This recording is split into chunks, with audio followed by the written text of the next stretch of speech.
marching into battle against my enemies. In my heart I hold the Bible and all your promises.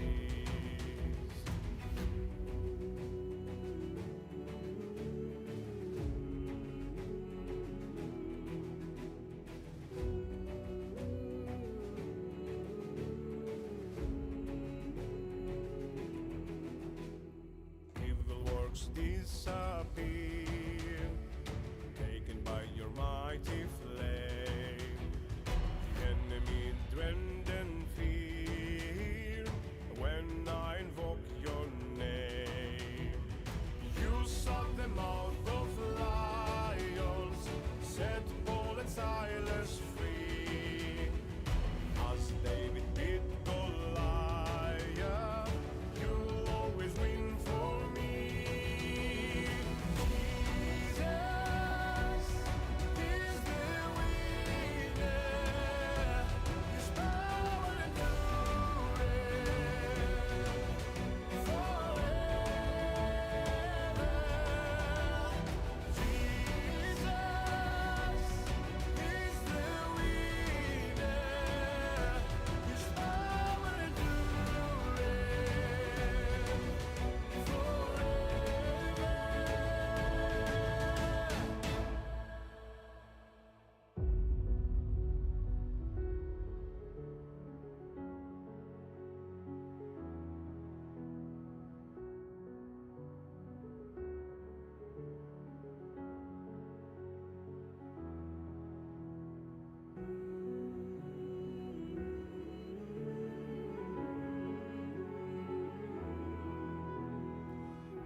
Jesus is the name above all names. May your kingdom be glorified. Your name is the King of Kings, Emmanuel, Lord of Lords, Yeshua, Alpha and Omega, resurrection and life, Son of God, the way, the truth. Your name is the King of Kings, Emmanuel, Lord of Lords, Yeshua, Alpha and Omega, resurrection and life, Son of God, the way, the truth.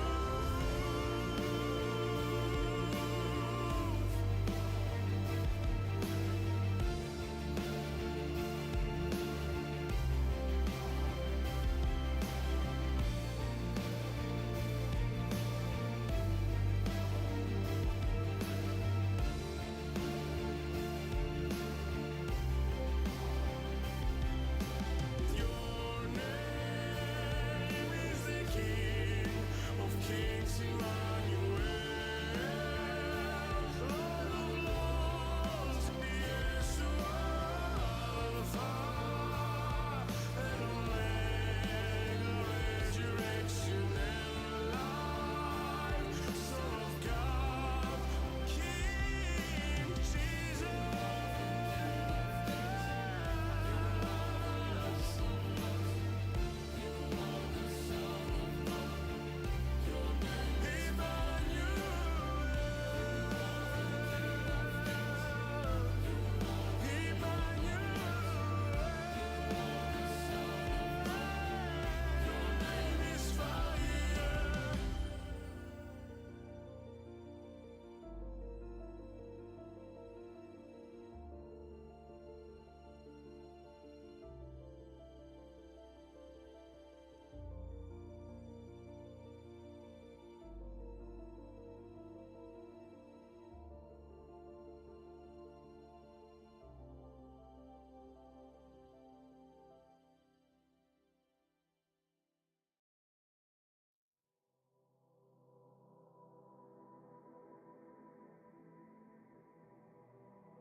Wow, there we are. Good morning. Good morning, everybody. I hope you're doing well today. I hope everybody's in here. Y'all are prepared and ready. Hello, YouTube, if there's anybody hanging out over there as well. I appreciate y'all being here. Thank you so much. Are you prepared? Are you prepared? I hope you are.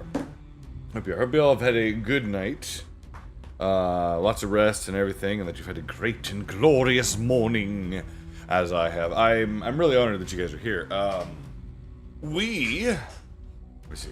Get my glasses.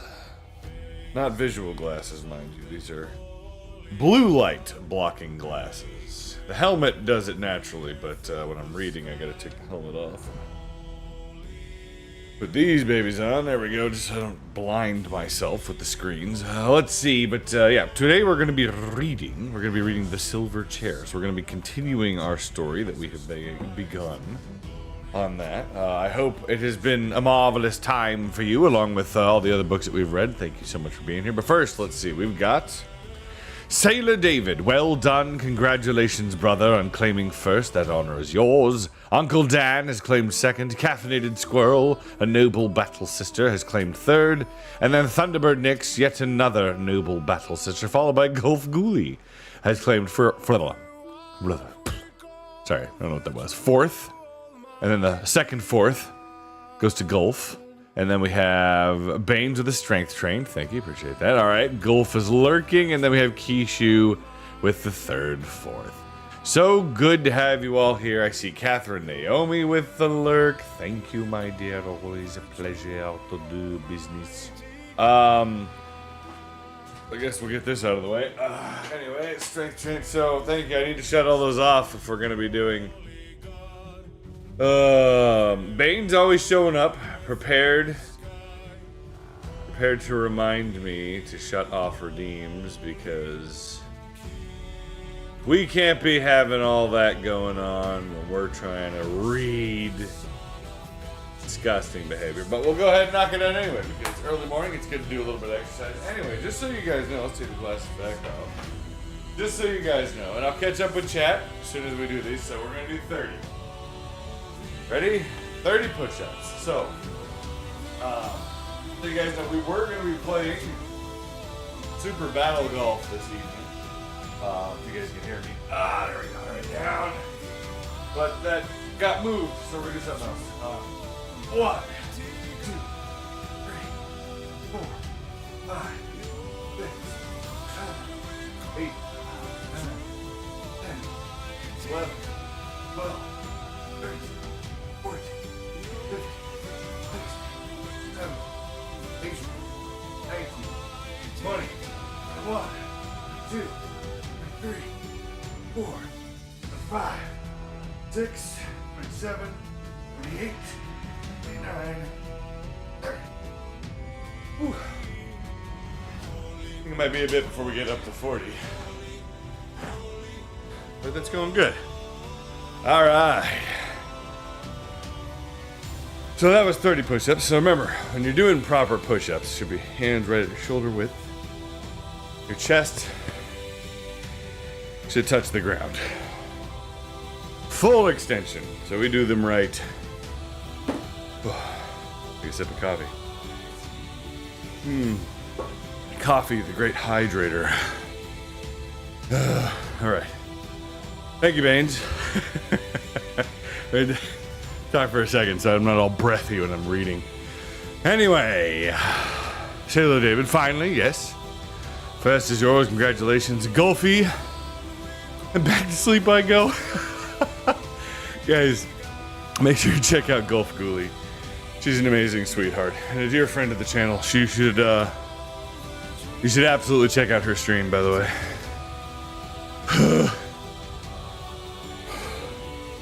Oh, when you don't get enough sleep and you work out, it seems way harder, but that's okay.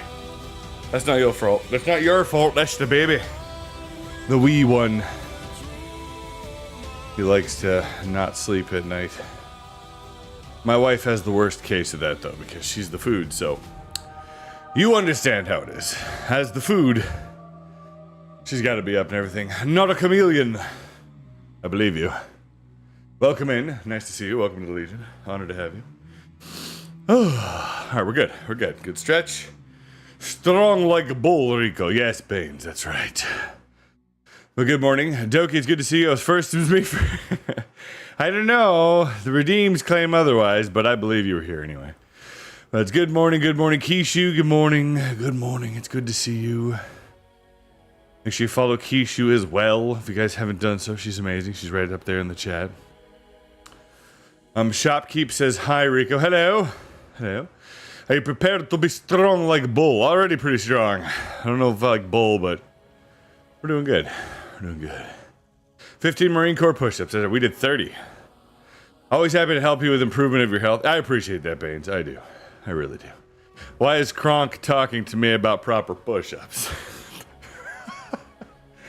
Oh, well, you know, making sure you maintain your strength is absolutely important. If you don't do that, how else are you supposed to make proper spinach buffs?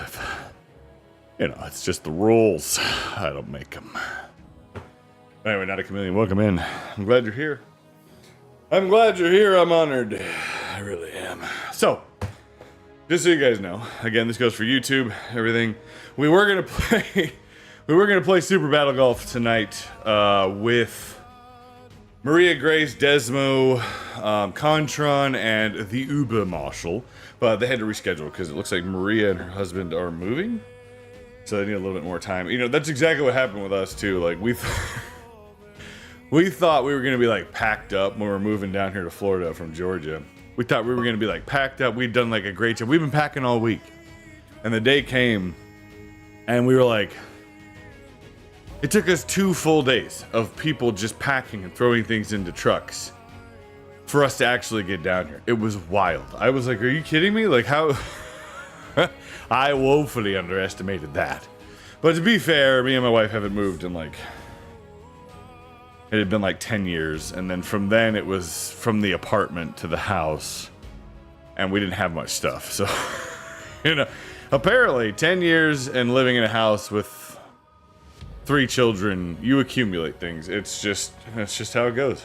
It's just how it goes. Now, I don't think Maria and Desmo have kids yet, to my knowledge.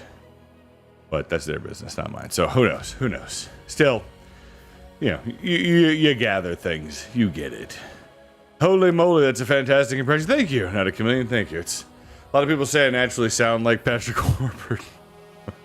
But, you know, it's good. We do impressions here on the channel, if you're not familiar. There is a redeem for people to request. That's just off right now. I hope it's off. And then,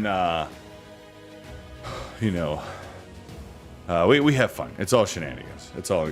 I do some really good ones, and I do some really, really bad ones. Some really bad ones. They're not great, but they're funny, and that's the point. We just have fun. Like I'm about to do. I'm about to be reading... The Silver Chair by C.S. Lewis, continuing that for you guys, and let's face it, some of those voices are not top tier, but they're... It's funny. He does several amazing ones. Thank you, Kishu. Nix, how are you? Hey, gorgeous, I'm praying for you, and I hope you're taking care of yourself. Yes. Pray all the blessings over Kishu and her marvelous family. She's a sweetheart. Rico, how about this one? Have a redeem where you read a chapter of a new book as Rico Simmons. Oh my gosh, $50 if you guys want that one. $50 if you want Rico Simmons to read a chapter. That's harsh. That's harsh. I'm currently paralyzed in the hammock, nursing a migraine, but I'm on the mend and being cared for. We're not doing that here, Baines. Not for this book. Maybe a different book. Yes, zombies. What can I help you with? Huh? No. Well, what do you want? What you need? What do you desire?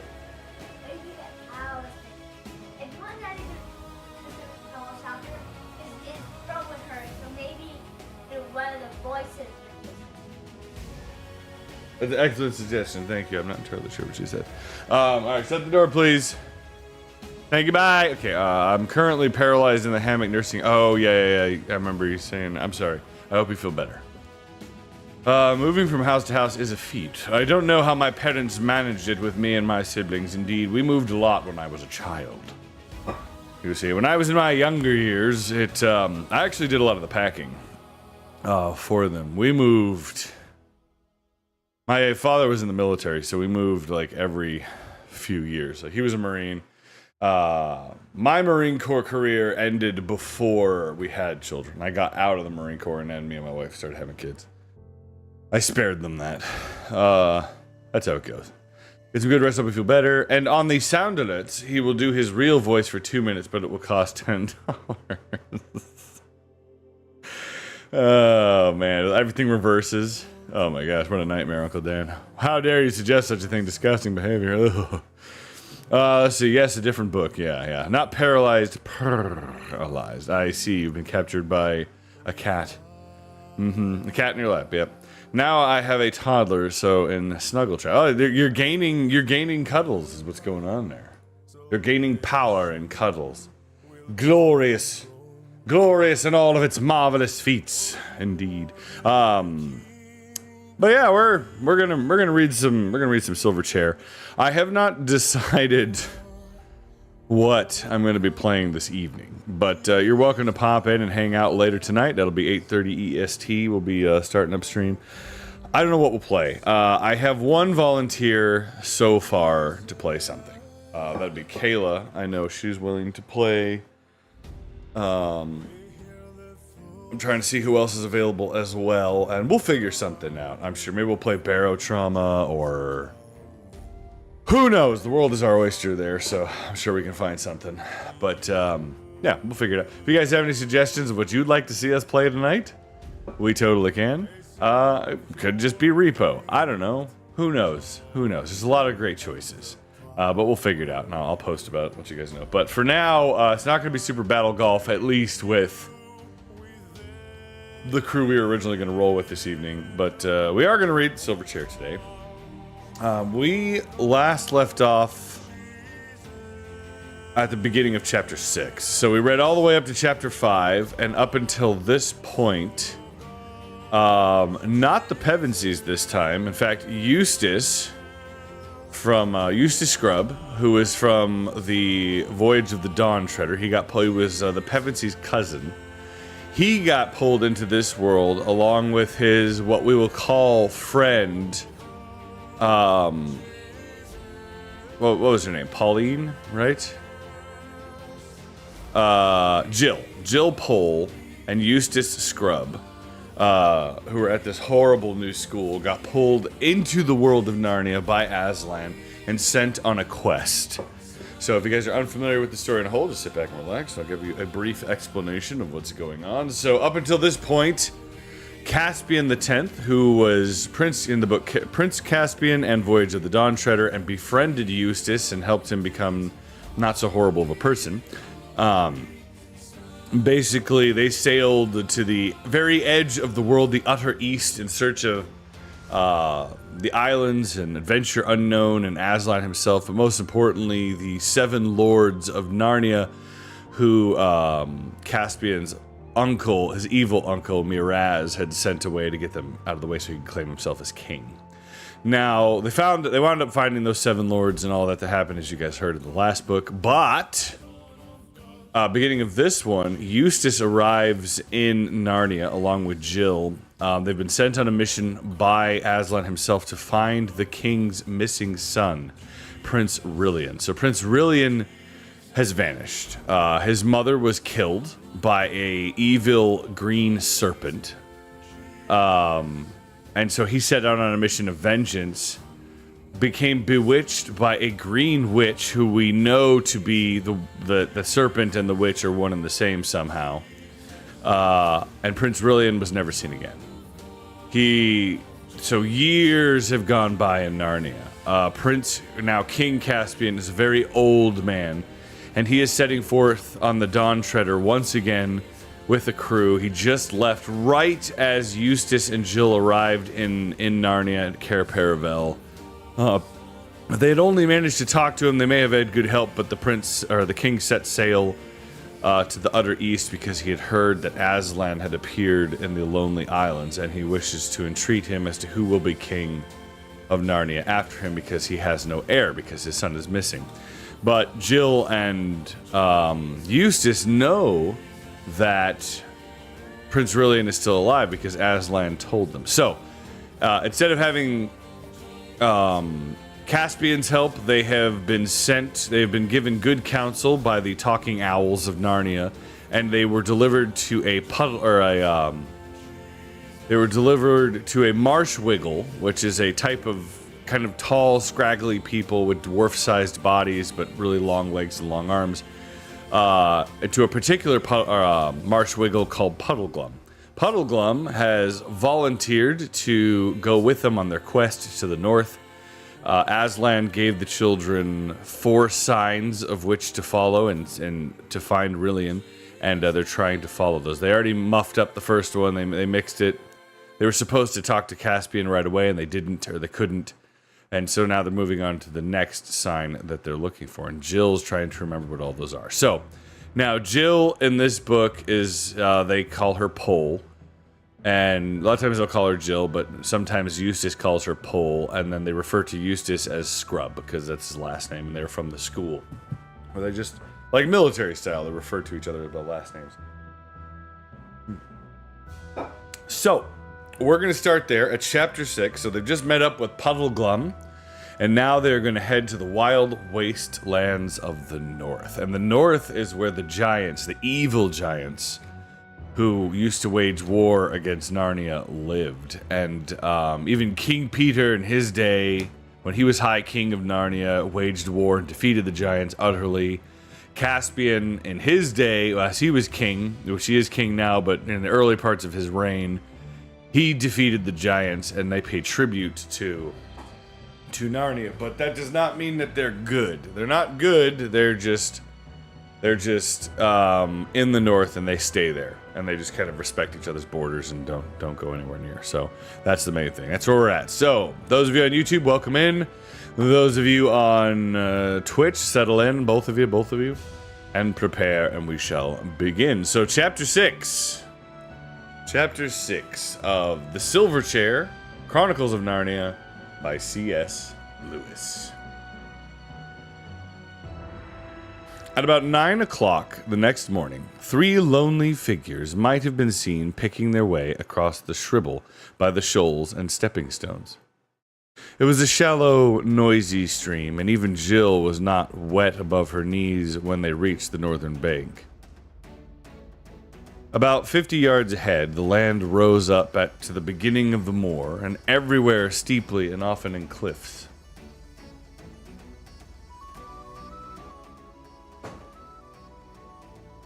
The kid's doing exactly what I said not to do, busting in here. I suppose that's our way, said Scrub, pointing left and west, where a stream flowed down from the moor through a shallow gorge. But the Marshwiggle shook his head. The giants mainly live along the side of that gorge, he said. You might say the gorge was like a street to them. We'll do better straight ahead, even though it's a bit steep. They found a place where they could scramble up, and in about 10 minutes stood panting at the top. They cast a longing look back at the valley land of Narnia, and then turned their faces to the north. The vast, lonely moor stretched on and up as far as they could see. On their left was rockier ground. Jill thought that must be the edge of the Giant's Gorge and did not much care about looking in that direction. They set out. It was good, springy ground for walking, and a day of pale winter sunlight. As they got deeper into the moor, the loneliness increased. One could hear peewits and see an occasional hawk. When they halted in the middle of the morning for a rest and a drink in a little hollow by a stream, Jill was beginning to feel that she might enjoy adventures after all, and said so. We haven't had any yet, said the Marshwiggle. Walks after the first halt, like school mornings after break or railway journeys after changing trains, never go on as they were before. When they set out again, Jill noticed that the rocky edge of the gorge had drawn nearer, and the rocks were less flat, more upright than they had been. In fact, they were like little towers of rock, and what funny shapes they were. I do believe, thought Jill, that all the stories about giants might have come from those funny rocks. If you were coming along here when it was half dark, you could easily think those piles of rocks were giants. Look at that one now. You could almost imagine that lump on top was a head. It would be rather too big for the body, but it would do well enough for an ugly giant. And all that bushy stuff. I suppose it's heather and birds' nests. Really would do quite well for hair and a beard. And the things sticking out on each side are quite like ears. Oh, they'd be horribly big, but then I dare say giants would have big ears like elephants, and oh! Her blood froze. The thing moved. It was a real giant. There was no mistaking it. She had seen it turn its head. She had caught a glimpse of the great, stupid, puff-cheeked face. All the things were giants, not rocks. There were 40 or 50 of them, all in a row, obviously standing with their feet on the bottom of the gorge and their elbows resting on the edge of the gorge, just as men might stand leaning on a wall, lazy men on a fine morning after breakfast. "Oh, keep straight on," whispered Puddleglum, who had noticed them too. "Don't look at 'em, and whatever you do, don't run.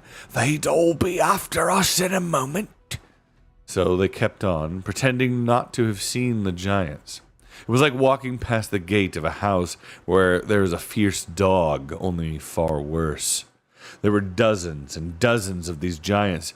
They didn't look angry, or kind, or interested at all. There was no sign that they had seen the travelers. And then, whiz, whiz, whiz, some heavy object came hurtling through the air, and with a crash, a big boulder fell about 20 paces ahead of them. And then, thud, another fell 20 feet behind. "Are they aiming at us?" asked Scrub. "No," said Puddleglum. "We'd be a good deal safer if they were. They're trying to hit that cairn over there to the right. They won't hit it, you know. It's safe enough. They're such very bad shots. Oh, they play cockshies most of fine morning. About the only game they're clever enough to understand." It was a horrible time. There seemed no end of the line of giants, and they never ceased hurling stones, some of which fell extremely close. Quite apart from the real danger, the very sight and sound of their faces and voices were enough to scare anyone. Jill tried not to look at them. After about 25 minutes, the giants apparently had a quarrel. This put an end to the cockshies, but it is not pleasant to be within a mile of quarreling giants. They stormed and jeered at one another in long, meaningless words of about 20 syllables each.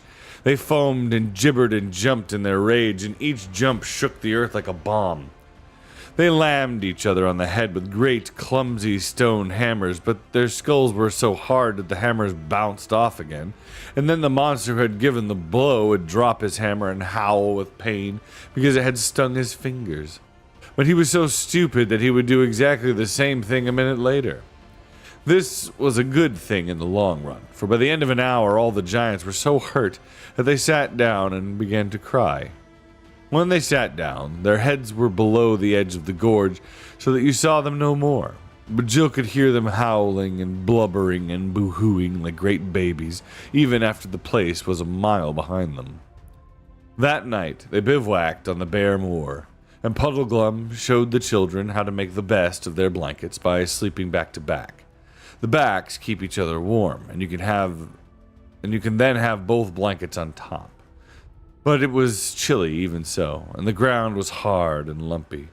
The Marshwiggle told them they would feel more comfortable if only they thought about how much colder it would be later on and farther north, but this didn't cheer them up at all. They traveled across Ettonsmoor for many days, saving the bacon and living chiefly on the moor fowl. They were not, of course, talking birds, which Eustace and the Wiggle shot. Jill rather envied Eustace for being able to shoot. He had learned it on his voyage with King Caspian, as there were countless streams on the moor. They were never short of water. Jill thought that when, in books, people live on what they shoot, it never tells you that a long, smelly, messy job it is plucking and cleaning dead birds, and how cold it makes your fingers. But the great thing was that they met hardly any giants. One giant saw them, but he only roared with laughter and stumped away about his own business. About the 10th day, they reached a place where the country changed. They came to the northern edge of the moor and looked down a long, steep slope into a different and grimmer land. At the bottom of the slope were cliffs, beyond these a country of high mountains, dark precipices, stony valleys, ravines so deep and narrow that one could not see far into them, and rivers that poured out of echoing gorges so to plunge sullenly into black depths. Needless to say, it was Puddleglum who pointed out a sprinkling of snow on the more distant slopes. But there will be more on the north side of them, I shouldn't wonder," he added.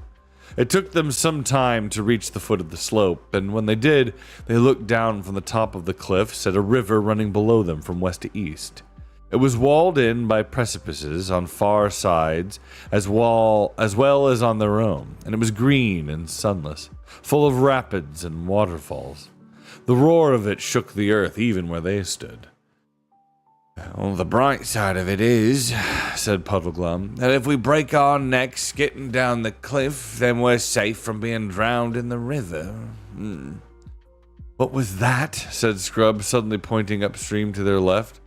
Then they all looked and saw the last thing they were expecting. A bridge. And what a bridge, too. It was a huge single arch that spanned the gorge from clifftop to clifftop, and the crown of that arch was as high above the clifftops as the dome of St. Paul's is above the street. "Why, It must be a giant's bridge, said Jill. Or a sorcerer's, more likely, said Puddleglum. We've got to look out for enchantments in a place like this. It's a trap. I think it'll turn into mist and melt away just when we're out on the middle of it. Oh, for goodness sake, don't be such a wet blanket, said Scrub. Why on earth shouldn't it be a proper bridge? You think any of the giants we've seen would have been sense enough to build a thing like that? Said Puddleglum. But mightn't it have been built by other giants, said Jill. I mean, by giants who lived hundreds of years ago and were far cleverer than the modern kind. It might have been built by the same ones who built the giant city we're looking for. And that would mean we were on the right track. The old bridge leading to the old city. Oh, that's a real brainwave, Pole, said Scrub. It must be that. Come on. And so they turned and went to the bridge, and when they reached it, it certainly seemed solid enough. The single stones were as big as those of Stonehenge, and must have been squared by good mason ones. Though now they were cracked and crumbled. The balustrade had apparently been covered with rich carvings, of which some traces remained, mouldering faces and forms of giants, minotaurs, squids, centipedes, and dreadful gods. Puddleglum still didn't trust it, but he consented to cross it with the children. The climb up to the crown of the arch was long and heavy. In many places the great stones had dropped out, leaving horrible gaps through which you looked down on the river foaming thousands of feet below. They saw an eagle fly through under their feet, and the higher they went, the colder it grew, and the wind blew so that they could hardly keep their footing. It seemed to shake the bridge. When they reached the top and could look down the farther slope of the bridge, they saw what looked like the remains of an ancient giant road, stretching away before them into the heart of the mountains. Many stones of its pavement were missing, and there were wide patches of grass between those that remained, and riding toward them on that ancient road were two people of normal grown-up human size. Keep on moving. Move toward them, said Puddleglum. Anyone you meet in a place like this is as likely as not to be an enemy. We mustn't let them think we're afraid. By the time they had stepped off the end of the bridge into the grass, the two strangers were quite close.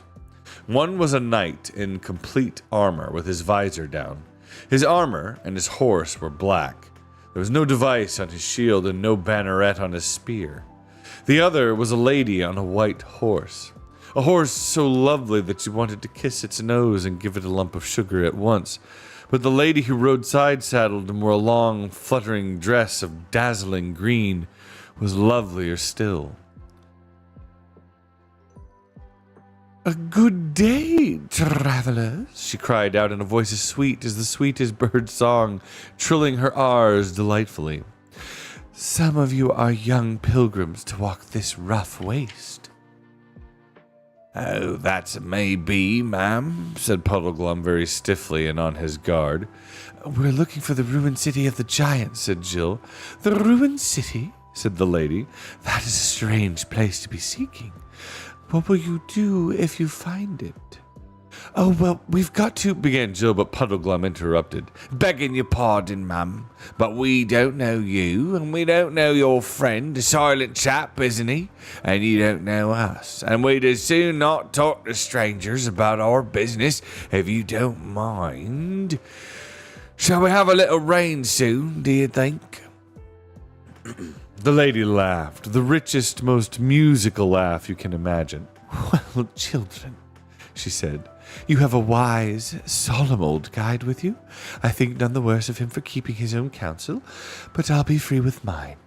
I have often heard the name of the giantish city Ruinous, but never met any who would tell me the way thither. This road leads to the burg and castle of Harfang, where dwell the gentle giants. They are as mild, civil, prudent, and courteous as those of Ettonsmore are foolish. Fierce, savage, and given to all beastliness. And in Harfang you may or may not hear tidings of the city Ruinous, but certainly you shall find good lodgings and merry hosts. You would be wise to winter there, or at the least to tarry certain days for your ease and refreshment.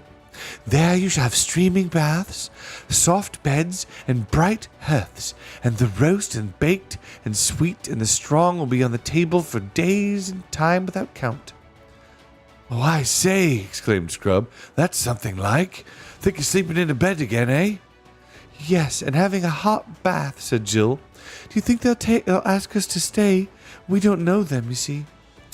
"Oh, tell them," answered the lady, that she of the green kirtle salutes them by you, and has sent them 2 fair southern children for the autumn feast." "Oh, thank you very much," said Jill and Scrub. "But have a care," said the lady, "on whatever day you reach Harfang, that you come not to the door too late, for they shut their gates at a few hours after noon, and it is the custom of the castle that they open to no one once they have drawn the bolt, how hard soever he knock." The children thanked her again with shining eyes, and the lady waved to them. The Marshwiggle took off his steeple hat and bowed very stiffly, and then the silent knight and the lady started walking their horses up the slope of the bridge with a great clatter of hooves. "Well," said Puddleglum, "I'd give a good deal to know where she's coming from and where she's going. Not the sort you'd expect to meet in wilds of a giant land, is she? Up to no good, I'll be bound." "Oh, rot," said Scrub. "I thought she was simply super. And think of hot meals and warm rooms. I do hope Harfang isn't a long way off." "Same here," said Jill. "And hadn't she a scrumptious dress? Oh, and the horse." "All the same," said Puddleglum, "I wish we knew a bit more about her." "I was going to ask all about herself," said Jill, "but how could I when you wouldn't tell her anything about us?" "Yes," said Scrub. "And why were you so stiff and unpleasant? Didn't you like them?" "Them," said the Wiggle. "Who's them? I only saw one." "Didn't you see the knight?" "I saw a suit of armor," said Puddleglum. "Why didn't he speak?" "I expect he was shy," said Jill. "Or perhaps he just wanted to look at her and listen to her lovely voice. I'm sure I would if I was him." "I was wondering," remarked Puddleglum, "what you'd really see if you lifted up the visor of that helmet and looked inside." "Hang it all," said Scrub. "Think of the shape of the armor. What could be inside it except a man?" "How about a skeleton?" asked the Marshwiggle with ghastly cheerfulness. "Or perhaps," he added after an aforethought, "nothing at all. I mean, nothing you could see. Someone invisible." "Really, Puddleglum," said Jill with a shudder, "how do you have the most horrible ideas? Oh, how do you think of them all?" "Oh, bother this idea," said Scrub. "He's always expecting the worst, and he's always wrong. Let's think about those gentle giants and get on to Harfang as quickly as we can. I wish I knew how far it is." And now they nearly had the first of those quarrels which Puddleglum had foretold. Not that Jill and Scrub hadn't been sparring and snapping at each other a good deal before, but this was the first really serious disagreement. Puddleglum didn't want them to go to Harfang at all. He said that he didn't know what a giant's idea of being gentle might be, and that anyway, Aslan's sign had said nothing about staying with giants, gentle or otherwise. The children, on the other hand, who were sick of wind and rain and skinny fowl roasted over campfires and hard, cold earth to sleep on, were absolutely dead set to visit the gentle giants. In the end, Puddleglum agreed to do so, but only on one condition. The others must give an absolute promise that, unless he gave them leave, they would not tell the gentle giants that they came from Narnia, or that they were looking for Prince Brillian, and they gave him this promise and went on. After that talk with the lady, things got worse in 2 different ways. In the first place, the country was much harder. The road led through endless, narrow valleys down which a cruel north wind was always blowing in their faces. There was nothing that could be used for firewood, and there were no nice little hollows to camp in, as there had been on the moor.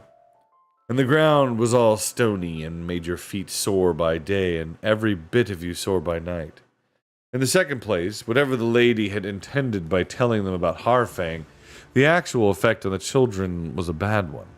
They could think about nothing but beds and baths and hot meals and how lovely it would be to get indoors.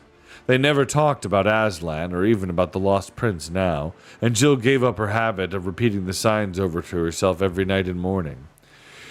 She said to herself at first that she was too tired, but she soon forgot all about it. And though you might have expected that the idea of having a good time at Harfang would have made them more cheerful, it really made them more sorry for themselves and more grumpy and snappy with each other and Puddleglum.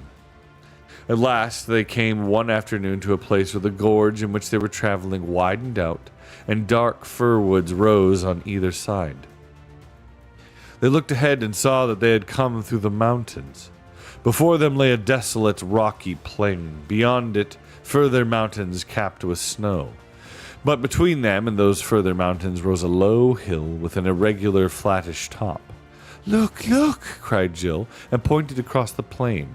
And there, through the gathering dusk, from beyond the flat hill, everyone saw lights. Lights! Not moonlight, nor fires, but a homely, cheering row of lighted windows. If you've never been in the wild wilderness day and night for weeks, you will hardly understand how they felt. "Harfang!" cried Scrub, and Jill in glad, excited voices, and "Harfang!" repeated Puddleglum in a dull, gloomy voice, but he added, "Hello, wild geese!" and had the bow off his shoulder in a second. He brought down a good fat goose. It was far too late to think of reaching Harfang that day, but they had a hot meal and a fire and started the night warmer than they had been for over a week.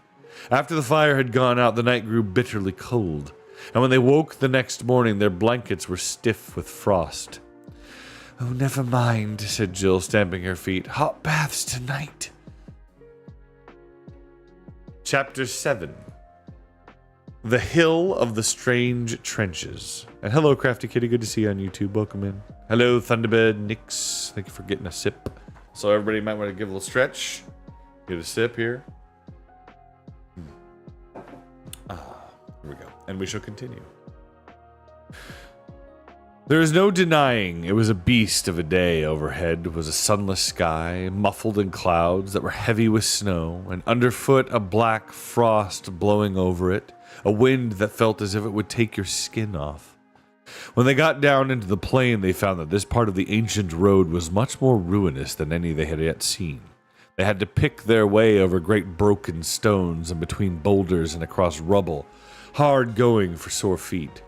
And however tired they got, it was far too cold for a halt. At about 10 o'clock, the first tiny snowflakes came loitering down and settled on Jill's arm. 10 minutes later, they were falling quite thickly. In 20 minutes, the ground was noticeably white, and by the end of half an hour, a good, steady snowstorm, which looked as if it meant it to last all day, was driving in their faces so they could hardly see. In order to understand what followed, you must keep on remembering how little they could see. As they drew near the low hill which separated them from the place where the lighted windows had appeared, they had no general view of it at all. It was a question of seeing the next few paces ahead, and, even for that, you had to screw up your eyes. Needless to say, they were not talking. When they reached the foot of the hill, they caught a glimpse of what might be rocks on each side, squarish rocks. If you looked at them carefully, but no one did. All were more concerned with the ledge right in front of them which barred their way. It was about 4 feet high, and the Marshwiggle, with his long legs, had no difficulty in jumping onto the top of it, and he then helped the others up. It was a nasty, wet business for them, and though not for him, because the snow now lay quite deep on the ledge, they then had a stiff climb. Jill fell once, up very rough ground for about 100 yards, and came to a second ledge. There were 4 of these ledges altogether, at quite irregular intervals. As they struggled onto the 4th ledge, there was no mistaking the fact that they were now at the top of the flat hill. Up till now, the slope had given them some shelter. Here, they got the full fury of the wind. For the hill, oddly enough, was quite as flat on top as it had looked from a distance. A great level tableland which the storm tore across without resistance. In most places the snow was still hardly lying at all. for the wind kept catching it up off the ground in the sheets and clouds and hurling it in their faces. And round their feet, little eddies of snow ran about as you sometimes see them doing over ice. And indeed, in many places, the surface was almost as smooth as ice. But to make matters worse, it was crossed and crisscrossed with curious banks or dikes, which sometimes divided it up into squares and oblongs. All these, of course, had to be climbed. They varied from 2 to 5 feet in height and were about a couple of yards thick. On the north side of each bank, the snow already lay in deep drifts, and after each climb, you came down into the drift and got wet. Fighting her way forward with hood up and head down and numb hands inside her cloak, Jill had glimpses of other odd things on that horrible tableland. Things on her right that looked vaguely like factory chimneys, and on her left a huge cliff, straighter than any cliff ought to be. But she wasn't at all interested and didn't give them a thought. The only things she thought about were her cold hands and nose and chin and ears and hot baths and beds at Harfang. Suddenly she skidded, slid about 5 feet, and found herself to her horror sliding down into a dark, narrow chasm, which seemed that moment to have appeared in front of her. Half a second later she had reached the bottom. She appeared to be in a kind of trench or groove, only about 3 feet wide. And though she was shaken by the fall, almost the first thing she noticed was the relief of being out of the wind, for the walls of the trench rose high above her. The next thing she noticed was, naturally, the anxious faces of Scrub and Puddleglum looking down at her from the edge. "Are you hurt, Paul?" shouted Scrub. "Both legs broken, I shouldn't wonder," shouted Puddleglum. Jill stood up and explained that she was all right, but they'd have to help her out. "What is it you've fallen into?" asked Scrub. "It's a kind of trench, or it might be a kind of sunken lane or something," said Jill. "It runs quite straight." "Yes, by Jove," said Scrub, "and it runs due north. I wonder, is it a sort of road? If it was, we'd be out of this infernal wind down there. Is there a lot of snow at the bottom?" "Hardly any. It all blows over the top, I suppose." "Oh, what happens further on?" "Half a sec, I'll go and see," said Jill. She got up and walked along the trench, but before she got very far, it turned sharply to the right. She shouted this information back to the others. "Oh, what's round the corner?" asked Scrub. Now, it happened that Jill had the same feeling about the twisty passages and dark places underground, or even nearly underground, that Scrub had about the edges of cliffs. She had no intention of going round that corner alone, especially when she heard Puddleglum bawling out from behind her, "Be careful, Pole. It's just the sort of place that might lead to a dragon's cave, and in a giant country there might be giant earthworms and giant beetles. I don't think it goes anywhere much," said Jill, coming hastily back. Yeah. Well, I'm jolly well going to have a look," said Scrub.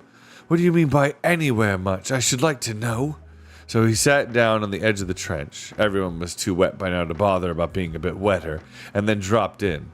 He pushed past Jill, and though he didn't say anything, she felt sure that he knew she had funked it. So she followed him close, but took care not to get in front of him. It proved, however, to be a disappointing exploration. They went round the right-hand turn and straight on for a few paces, and here there was another choice of way, straight on again or sharp to the right. "Oh, that's no good," said Scrub, glancing down the right-hand turn. "That would be taking us back south." He went straight on, but once more in a few steps they found a second turn to the right. But this time there was no choice of ways, for the trench they had been following here came to a dead end. "No good," grunted Scrub. Jill lost no time in turning and leading the way back. When they returned to the place where Jill had first fallen in, the Marshwiggle, with his long arms, had no difficulty in pulling them out. But it was dreadful to be out on top again. Down in those narrow slits of trenches, their ears had almost begun to thaw. They had been able to see clearly and breathe easily and hear each other speak without shouting. It was absolute misery to come back into the withering coldness. And it did seem hard when Puddleglum chose that moment for saying, "Are you still sure of those signs, Pole? What's the one we ought to be after now?" Oh, come on, bother the signs, said Pole. Something about someone mentioning Aslan's name, I think. But I'm jolly well not going to give a recitation here. As you see, she had got the order wrong. That was because she had given up saying the signs over every night. She still really knew them, if she troubled to think, but she was no longer so pat in her lesson as to be sure of reeling them off in the right order at a moment's notice. And without thinking. Puddleglum's question annoyed her, because deep down inside her she was already annoyed with herself for not knowing the lion's lesson quite so well as she felt she ought to have known it. This annoyance added to the misery of being very cold and tired, and made her say, "Bother the signs." She didn't, perhaps, quite mean it. Oh, that was next, was it? Said Puddleglum. Now I wonder, are you right? Got 'em mixed, I shouldn't wonder. It seems to me this hill, this flat place we're on, is worth stopping to have a look at. Have you noticed? Oh, Lord, said Scrub. Is this a time for stopping to admire the view? For goodness sake, let's get on. Oh, look, look, look, cried Jill and pointed. Everyone turned and everyone saw, some way off to the north, a good deal higher up than the tableland on which they stood, a line of light had appeared. This time, even more obviously than when the travelers had seen them the night before. They were windows, smaller windows that made one think deliciously of bedrooms, and larger windows that made one think of great halls with fires roaring on the hearth and hot soup or juicy sirloin smoking on the table. Harfang, exclaimed Scrub. Oh, that's all very well, said Puddleglum, but what I was saying was... Oh, shut up, said Jill crossly. We haven't a moment to lose. Don't you remember what the lady said about their locking us up early? We must get there in time. We must. We'll die if we're shut out on a night like this. Well, it isn't exactly a night, not yet, began Puddleglum, but the two children both said, "Come on," and began stumbling forward on the slippery tableland as quickly as their legs would carry them. The Marshwiggle followed them, still talking, but now that they were forcing their way into the wind again, they could not have heard him even if they had wanted to. And they didn't want. They were thinking of baths and beds and hot drinks, and the idea of coming to Harfang too late and being shut out was almost unbearable. In spite of their haste, it took them a long time to cross the flat top of that hill, and even when they had crossed it, there were still several ledges to climb down on the far side. But at last they reached the bottom and could see what Harfang was like. It stood on a high crag, and in spite of its many towers, was more a huge house than a castle. Obviously, the gentle giants feared no attack. There were windows in the outside wall, quite close to the ground, a thing no one would have in a serious fortress. There were even odd little doors here and there, so that it would be quite easy to get in and out of the castle without going through the courtyard. This raised the spirits of Jill and Scrub. It made the whole place look more friendly and less forbidding. At first, the height and steepness of the crag frightened them, but presently they noticed that there was an easier way up on the left, and that the road wound up toward it. It was a terrible climb, after the journey they had already had, and Jill nearly gave up. Scrub and Puddleglum had to help her for the last 100 yards, but in the end they stood before the castle gate. The portcullis was up, and the gate was open. However tired you are, it takes some nerve to walk up to a giant's front door. In spite of all his previous warnings against Harfang, it was Puddleglum who showed the most courage. "Steady pace now," he said. "Don't look frightened whatever you do. We've done the silliest thing in the world by coming at all. And now that we are here, we best put a bold face on. And with these words, he strode forward into the gateway, stood still under the arch, where the echo would help his voice, and called out as loud as he could, "Oh, porter!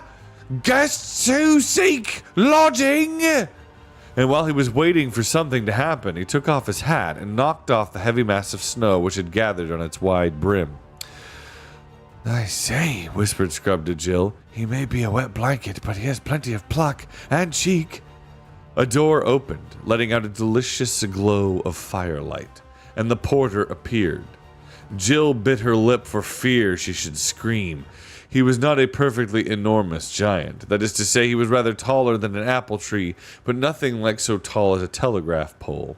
He had bristly red hair, a leather jerkin with metal plates fastened all over it so as to make a kind of male shirt, bare knees, very hairy indeed, and things like putties on his legs. He stooped down and goggled at Puddleglum. "And what sort of creature do you call yourself?" he said. Jill took her courage in both hands. Please, she shouted up at the giant. The Lady of the Green Kirtle salutes the King of the Gentle Giants and has sent us 2 southern children and this Marshwiggle, his name's Puddleglum, to your autumn feast. If it's quite convenient, of course, she added. "Oh," said the porter. "That's quite a different story.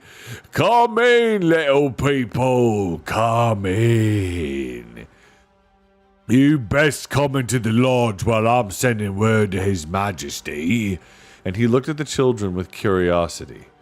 "Blue faces," he said. "I didn't know they were that colour. I don't care about it myself, but I dare say you look quite nice to one another. Beetles fancy other beetles, they do, and they do say." Our faces are only blue with cold, said Jill. We're not this color, really. "Oh, well then come in and get warm. Come in, little shrimps," said the porter. They followed him into the lodge, and though it was rather terrible to hear such a big door clang shut behind them, they forgot about it as soon as they saw the thing that they had been longing for ever since supper time last night. A fire. And such a fire! It looked as if 4 or 5 whole trees were blazing on it, and it was so hot that they couldn't go within yards of it. But they all flopped down on the brick floor as near as they could bear the heat, and heaved great sighs of relief. "Now, youngster," said the porter to another giant who had been sitting in the back of the room, staring at the visitors till it looked as if his eyes would start out of his head. "Run across this message to the house." And he repeated what Jill had said to him. The younger giant, after a final stare and a great guffaw, left the room. "Now, Froggy," said the porter to Puddleglum, "you look as if you wanted some cheering up." He produced a black bottle, very like Puddleglum's own, but about 20 times larger. Let me see, said the porter. "I can't give you a cup or you'll drown yourself." "Let me see. This salt cellar will be just the thing.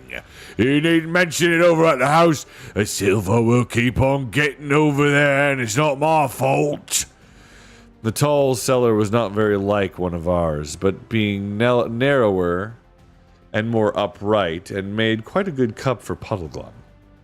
When the giant set it down on the floor beside him, the children expected Puddleglum to refuse it, distrusting the gentle giant as he did, but he muttered, "It's rather late to be thinking of precautions now that we're inside, and the door shut behind us." Then he sniffed at the liquor. "Smells all right," he said. "That's nothing to go by now. Better make sure." And he took a sip. "Oh, tastes all right too," he said. "But it might do that at the first sip. How does it go on?" He took a larger sip. He said. "But is it the same all the way down?" And he took another.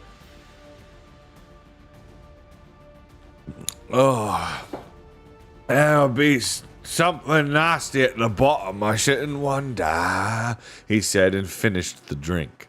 He licked his lips and remarked to the children, "This'll be a test, you see. If I curl up or burst to turn into a lizard or something, then you'll know not to take anything they offer you."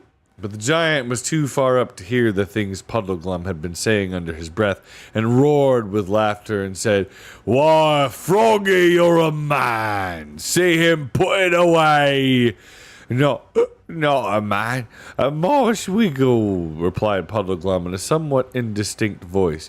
Not frog either. Marsh Wiggle. And at that moment, the door opened behind them, and the younger giant came in saying, They're to go to the throne room at once. the children stood up, but Puddleglum remained sitting and said, Marsh Wiggle, very respectable Marsh Wiggle, respect the Wiggle. Show them the way, young'un, said the giant porter. You better carry Froggy. He seems to have had a drop more than's good for him. Nothing wrong with me, said Puddleglum. Not a frog. No, nothing frog with me. I'm a respectable. The young giant caught him up by the waist and signed to the children to follow. In this undignified way, they crossed the courtyard. Puddleglum, held in the giant's fist and vaguely kicking the air, did certainly look very much like a frog. But they had little time to notice this, for they soon entered the great doorway of the main castle, both their hearts beating faster than usual, and after padding along several corridors at a trot to keep up with the giant's paces, found themselves blinking in the light of an enormous room, where lamps glowed and the fire roared on the hearth, and both were reflected from the gilding of roof and cornice. More giants than they could count stood on their left and right, all in magnificent robes, and on two thrones at the far end sat two huge shapes that appeared to be the king and queen. About 20 feet from the thrones they stopped. Scrub and Jill made an awkward attempt at a bow. Girls are not taught how to curtsy at Experiment House, and the young giant carefully put Puddleglum down on the floor, where he collapsed into a sort of sitting position. With his long limbs, he looked, to tell the truth, uncommonly like a spider. Chapter 8. The House of Harfang.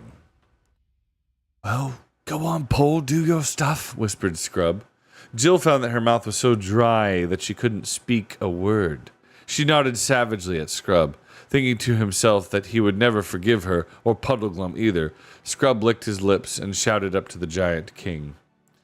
If you please, sir, the lady of the green kirtle salutes you by us and said you'd like to have us for your autumn feast. The giant king and queen looked at each other, nodded to one another, and smiled in a way that Jill didn't exactly like. She liked the king better than the queen. He had a fine, curled beard with a straight, eagle-like nose, and was really rather good-looking as giants go. The queen was dreadfully fat and had a double chin and a fat, powdered face, which isn't a very nice thing at the best of times, and of course looks much worse when it is 10 times so big. Then the king put out his tongue and licked his lips. Anyone might do that, but his tongue was so very large and red and came out so unexpectedly that it gave Jill quite a shock. Oh, what good children, said the queen. Perhaps she's the nice one after all, thought Jill. Yes, indeed, said the king. Quite excellent children. We welcome you to our court. Give me your hands. He stretched down his giant right hand, very clean and with any number of rings on the fingers, but also with terrible pointed nails. He was much too big to shake the hands which the children in turn held up to him, but he shook the arms. And what's that? Asked the king, pointing to Puddleglum. Respectable, said Puddleglum. Oh, screamed the queen, gathering her skirts close by at her ankles. The horrid thing! It's alive! Oh, he's quite all right, Your Majesty, really he is, said Scrub hastily. You'll like him much better when you get to know him. I'm sure you will. Oh, I hope you won't lose all interest in Jill for the rest of the book if I tell you... Oh, hold on. This is the narrator. I had a cough. I hope you won't lose all interest in Jill for the rest of the book if I tell you that at this moment she began to cry. There was a good deal of excuse for her. Her feet and hands and ears and nose were still only just beginning to thaw. Melted snow was trickling off her clothes. She had had hardly anything to eat or drink that day, and her legs were aching so that she felt she could not go on standing much longer. Anyway, it did more good at the moment than anything else would have done, for the queen said, Oh, the poor child. My lords, we do wrong to keep our guests standing. Quick, some of you, take them away. Give them food and wine and baths. Comfort the little girl. Give her lollipops. Give her dolls, give her physics, give her all you can think of, possets and comforts and caraways and lullabies and toys. Oh, don't cry, little girl, or you won't be good for anything when the feast comes. Jill was just as indignant as you, and I would have been at the mention of toys and dolls, and though lollipops and comforts might be all very well in their way, she was very much hoped that something more solid would be provided. The Queen's foolish speech, however, produced excellent results, for Puddleglum and Scrub were at once picked up by gigantic gentlemen in waiting, and Jill by a gigantic maid of honor, and carried off to their rooms. Jill's room was about the size of a church, and would have been rather grim if it had not had a roaring fire on the hearth and a very thick crimson carpet on the floor, and here delightful things began to happen to her. She was handed over to the Queen's old nurse, who was, from the giant's point of view, a little old woman almost bent double with age, and from the human point of view, a giantess small enough to go about an ordinary room without knocking her head on the ceiling. She was very capable, though Jill did wish she wouldn't keep on clicking her tongue and saying things like, "Oh, la, la, ups a daisy, and there's a duck. Oh, now we'll all be all right, my poppy." She filled a giant foot bath with hot water and helped Jill into it. If you can swim, as Jill could, a giant bath is a lovely thing. And giant towels, though a bit rough and coarse, are lovely too, because there are acres of them. In fact, you don't need to dry at all. You just roll about on them in front of the fire and enjoy yourself. And when that was over, clean, fresh, warmed clothes were put on Jill, very splendid clothes, and a little too big for her, but clearly made for humans, not giantesses. "I suppose if that woman in the green kirtle comes here, they may be used to guests of our size," thought Jill. She soon saw that she was right about this, for a table and chair of the right height for an ordinary grown-up human were placed for her, and the knives and forks and spoons were the proper size too. It was delightful to sit down, feeling warm and clean at last. Her feet were still bare, and it was lovely to tread on the giant carpet. She sank in it well over her ankles, and it was just the thing for sore feet. The meal, which I suppose you must call dinner, though it was nearer tea time, was cockaliki soup, a hot roast turkey, and a steamed pudding and roast chestnuts, and as much fruit as you could eat. The only annoying thing was that the nurse kept coming in and out, and every time she came in, she brought a gigantic toy with her. A huge doll, bigger than Jill herself, a wooden horse on wheels about the size of an elephant, a drum that looked like a young gasometer, and woolly lamb. They were crude, badly made things, painted in very bright colors, and Jill hated the sight of them. She kept on telling the nurse she didn't want them, but the nurse said, "Tut, tut, tut, tut, you'll want them all right, when you've had a bit of the rest of, I know, Betty boy now, a precious poppy, oh." The bed was not a giant bed, but only a big four-poster like what you might see in an old-fashioned hotel. And very small it looked in that enormous room. She was very glad to tumble into it. "Is it still snowing, nurse?" she asked sleepily. "Oh, no. Rainy now, ducky," said the giantess. Rain'll wash away all the nasty snow. Precious poppet. We'll be able to go out and play tomorrow." And she tucked Jill up and said good night. I know nothing so disagreeable as being kissed by a giantess. Jill thought the same, but was asleep in 5 minutes. The rain fell steadily all that evening and all the night, dashing against the windows of the castle, and Jill never heard it but kept deeply past supper time and past midnight, and then came the deadest hour of the night, and nothing stirred but mice in the house of the giants. At that hour there came to Jill a dream. It seemed to her that she awoke in the same room and saw the fire sunk low and red, and in the firelight the great wooden horse. And the horse came of its own will, rolling on its wheels across the carpet, and stood at her head. And now it was no longer a horse, but a giant as big as the horse. And then it was not a toy lion, but a real lion. The real lion, just as she had seen him on the mountain beyond the world's end. And a smell of all sweet-smelling things there are filled the room. But there was some trouble in Jill's mind. Though she got to think of what it was, and the tears streamed down her face and wet the pillow. The lion told her to repeat the signs, and she found that she had forgotten them all. At that a great horror came over her, and Aslan took her up in his jaws. She could feel his lips and his breath, but not his teeth, and carried her to the window and made her look out. The moon shone bright, and written in great letters across the world on the sky, she did not know which were the words, "Under me." And after that, the dream faded away. And when she woke very late next morning, she did not remember that she had dreamed at all. She was up and dressed and had finished breakfast in front of the fire when the nurse opened the door and said, "Here's pretty Poppet's little friends come to play with her." And in came Scrub and the Marshwiggle. "Hello, good morning," said Jill. "Isn't this fun? I've slept about 15 hours, I believe. Oh, I do feel better, don't you, Scrub?" "I do," said Scrub, but Puddleglum says he's had a headache. "Oh, hello, your window has a window seat. If we got up on that, we could see out." And at once they all did so, and at the first glance, Jill said, "Oh, how perfectly dreadful." The sun was shining, and except for a few drifts, the snow had been almost completely washed away by the rain. Down below them, spread out like a map, lay the flat hilltop which they had struggled over yesterday afternoon. Seen from the castle, it could not be mistaken for anything but the ruins of a gigantic city. It had been flat, as Jill now saw, because it was still on the whole paved, though in places the pavement was broken.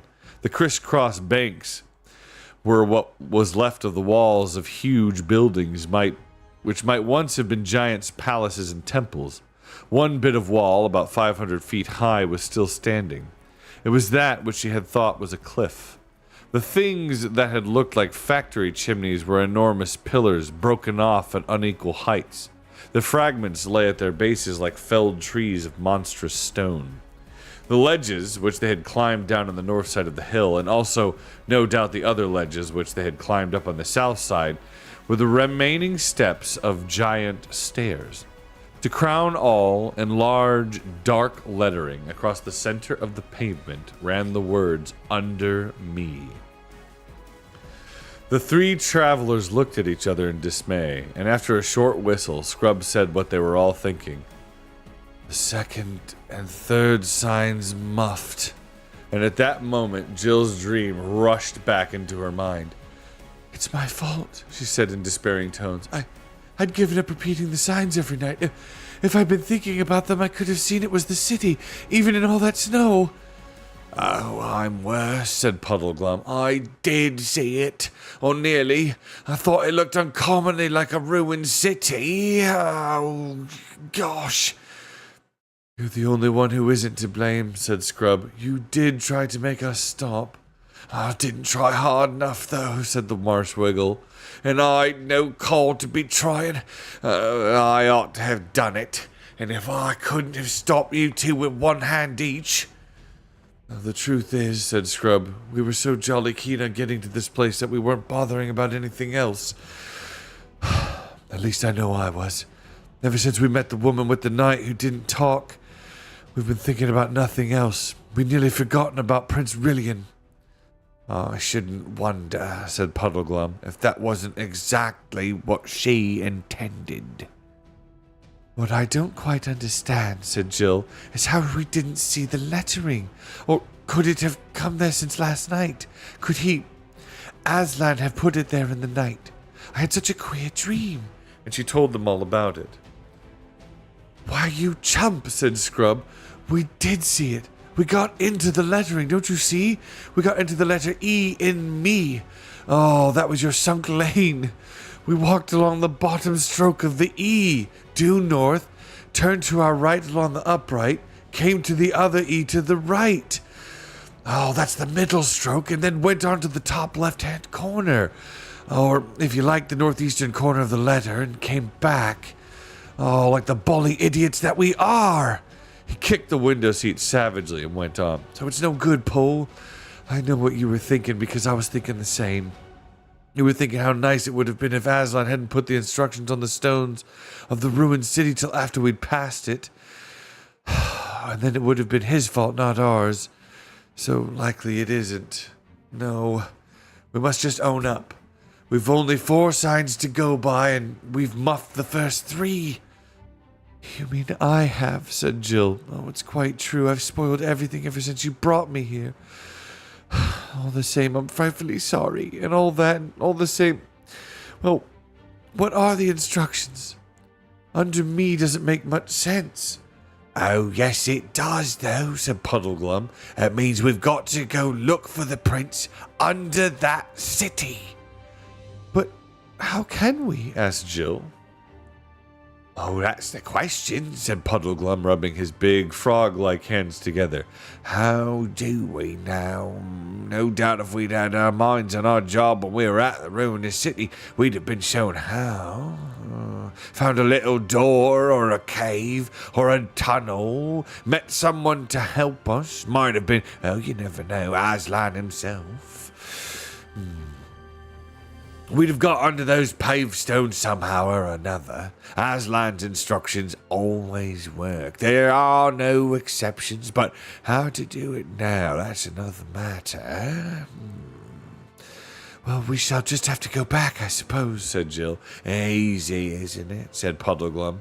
We might try opening that door to begin with. And they all looked at the door and saw that none of them could reach the handle, and that almost certainly no one could turn it if they did. Do you think they won't let us out if we ask? Said Jill, and nobody said, but everyone thought, supposing they don't. It was not a pleasant idea.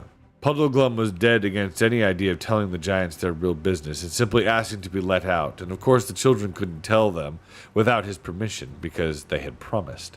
And all 3 felt pretty sure that there would be no chance of escaping from the castle by night. Once they were in their rooms with the doors shut, they would be prisoners till morning. They might, of course, ask to have their doors left open, but that would rouse suspicions.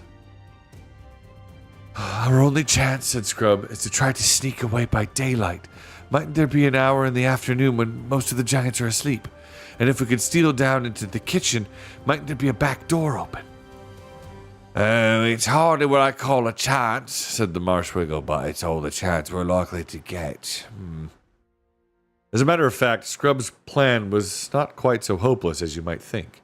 If you want to get out of a house without being seen, the middle of the afternoon is, in some ways, a better time to try it than in the middle of the night. Doors and windows are more likely to be open, and if you are caught, you can always pretend you weren't meaning to go far and had no particular plans. It is very hard to make either giants or grown-ups believe this if you're found climbing out of a bedroom window at 1 o'clock in the morning. Oh, we must put them off their guard, though, said Scrub. We must pretend we love being here and are longing for this autumn feast. Well, that's tomorrow night, said Puddleglum. I heard one of them say so. I see, said Jill. We must pretend to be awfully excited about it and keep on asking questions. They think we're absolute infants anyway, which will make it easier. Gay, said Puddleglum with a deep sigh. That's what we've got to be, gay. As if we hadn't a care in the world. Frolicsome. You 2 youngsters haven't always got very high spirits, I've noticed. You must watch me and do as I do. I'll be gay like this. And he assumed a ghastly grin. And frolicsome. Yes. Here he cut a most mournful caper. You'll soon get into it if you keep your eyes on me. You think I'm a funny fellow already, you see. I dare say you 2 thought I was a trifle tipsy last night, but I do assure you it was, well, most of it was put on. I had an idea it would come in useful somehow. The children, when they talked over their adventures afterward, could never feel sure whether this last statement was quite strictly true. but they were sure that Puddleglum thought it was true when he made it. All right, gay's the word, said Scrub. Now, if we could only get someone to open this door. While we're fooling about and being gay, we've got to find out all we can about this castle. Luckily, at that very moment, the door opened and the giant nurse bustled in, saying, Now, my puppets like to come and see the king and all the court setting out on the hunting. Such a pretty sight. They lost no time in rushing out past her and climbing down the first staircase they came to. The noise of hounds and horns and giant voices guided them, so that in a few minutes they reached the courtyard. The giants were all on foot, for there are no giant horses in that part of the world, and the giants' hunting is done on foot, like beagling in England. The hounds also were of normal size. When Jill saw that there were no horses, he was at first dreadfully disappointed, for she felt sure that the great fat queen would never go after hounds on foot, and it would never do to have about the house all day. But when she saw the queen in a kind of litter supported on the shoulders of 6 young giants, the silly old creature was all got up in green and had a horn at her side. 20 or 30 giants, including the king, were assembled, ready for the sport, all talking and laughing fit to deafen you. And down below, near Jill's level, there were wagging tails and barking and loose, slobbering mouths and noses of dogs thrust into your hand. Puddleglum was just beginning to stroke what he thought a gay and gamesome attitude, which might have spoiled everything if it had been noticed, when Jill put on her most attractively childish smile, rushed across to the queen's litter, and shouted up to the queen, Oh, please, you're not going away, are you? You will come back? Oh, yes, my dear, said the queen. I'll be back tonight. Oh, good, how lovely, said Jill. And may we come to the feast tomorrow night, mayn't we? We're so longing for tomorrow night, and we do love being here. And while you're out, may we run around the whole castle and see everything, mayn't we? Do say yes. The queen did say yes, but the laughter of all the courtiers nearly drowned her voice. Chapter 9. How they discovered something worth knowing. The others admitted afterward that Jill had been wonderful that day. As soon as the king and the rest of the hunting party had set off, she began making a tour of the whole castle and asking questions, but all in such an innocent, babyish way that no one could suspect her of any secret design.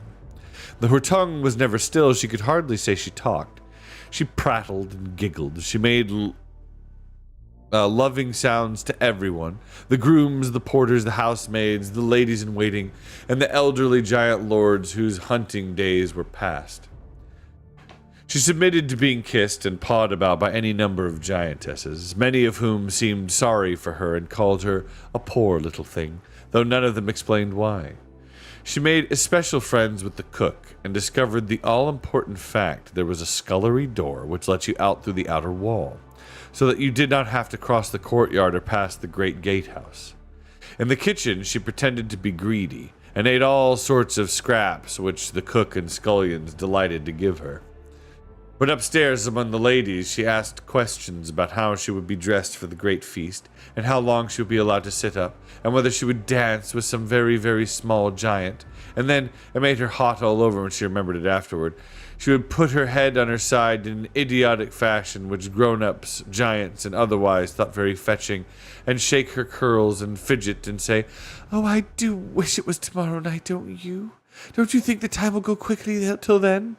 And all the giantesses said she was a perfect little darling, and some of them dabbed their eyes with enormous handkerchiefs as if they were going to cry. They're dear little things at that age, said one giantess to another. It seems almost a pity. Scrub and Puddleglum both did their best, but girls do that kind of thing better than boys. Even boys do it better than Marshwiggles. At lunchtime, something happened which made all 3 of them more anxious than ever to leave the castle of the gentle giants. They had lunch in the great hall at a little table of their own near the fireplace. At a bigger table, about 20 yards away, 6 old giants were lunching. Their conversation was so noisy and so high up in the air that the children soon took no more notice of it than you would of hooters outside the window or traffic noises in the street. They were eating cold venison, a kind of food which Jill had never tasted before, and she was liking it.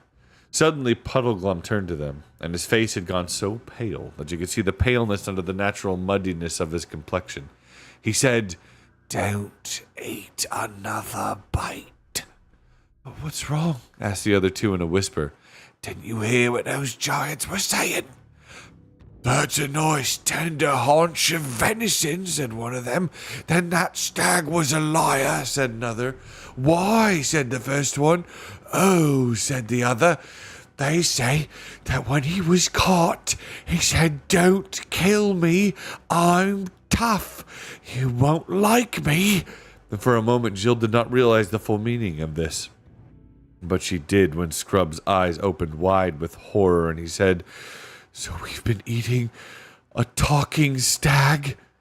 This discovery didn't have exactly the same effect on all of them. Jill, who was new to that world, was sorry for the poor stag and thought it rotten of the giants to have killed him. But Scrub, who had been in that world before and had had at least one talking beast as his dear friend, felt horrified. As you might feel about a murder. But Puddleglum, who was Narnian born, was sick and faint and felt as you would if you found out you had eaten a baby. We've brought the anger of Aslan on us, he said. That's what comes of not attending to the signs. We're under a curse, I expect. Oh, if it was allowed, it would be the best thing we could do to take these knives and drive them into our own hearts.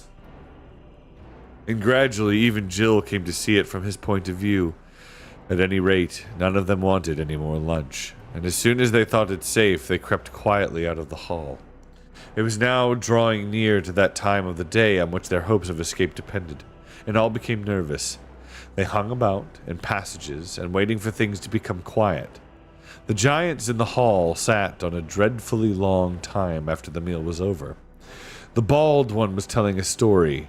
When that was over, the three travelers dawdled down to the kitchen, but there were still plenty of giants there, or at least in the scullery, washing up and putting things away.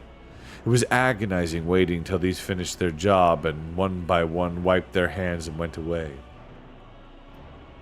At last, only one old giantess was left in the room. She pottered about, and at last the three travelers realized with horror that she did not intend to go away at all.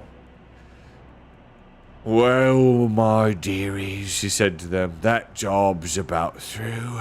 Let's put the kettle there. That'll make a nice cup of tea presently.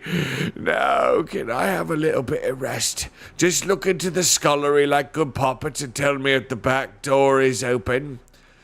Yes, it is, said Scrub. I don't know why I said it like that, sorry. Yes, it is, said Scrub. Thought it was Puddleglum. Anyway.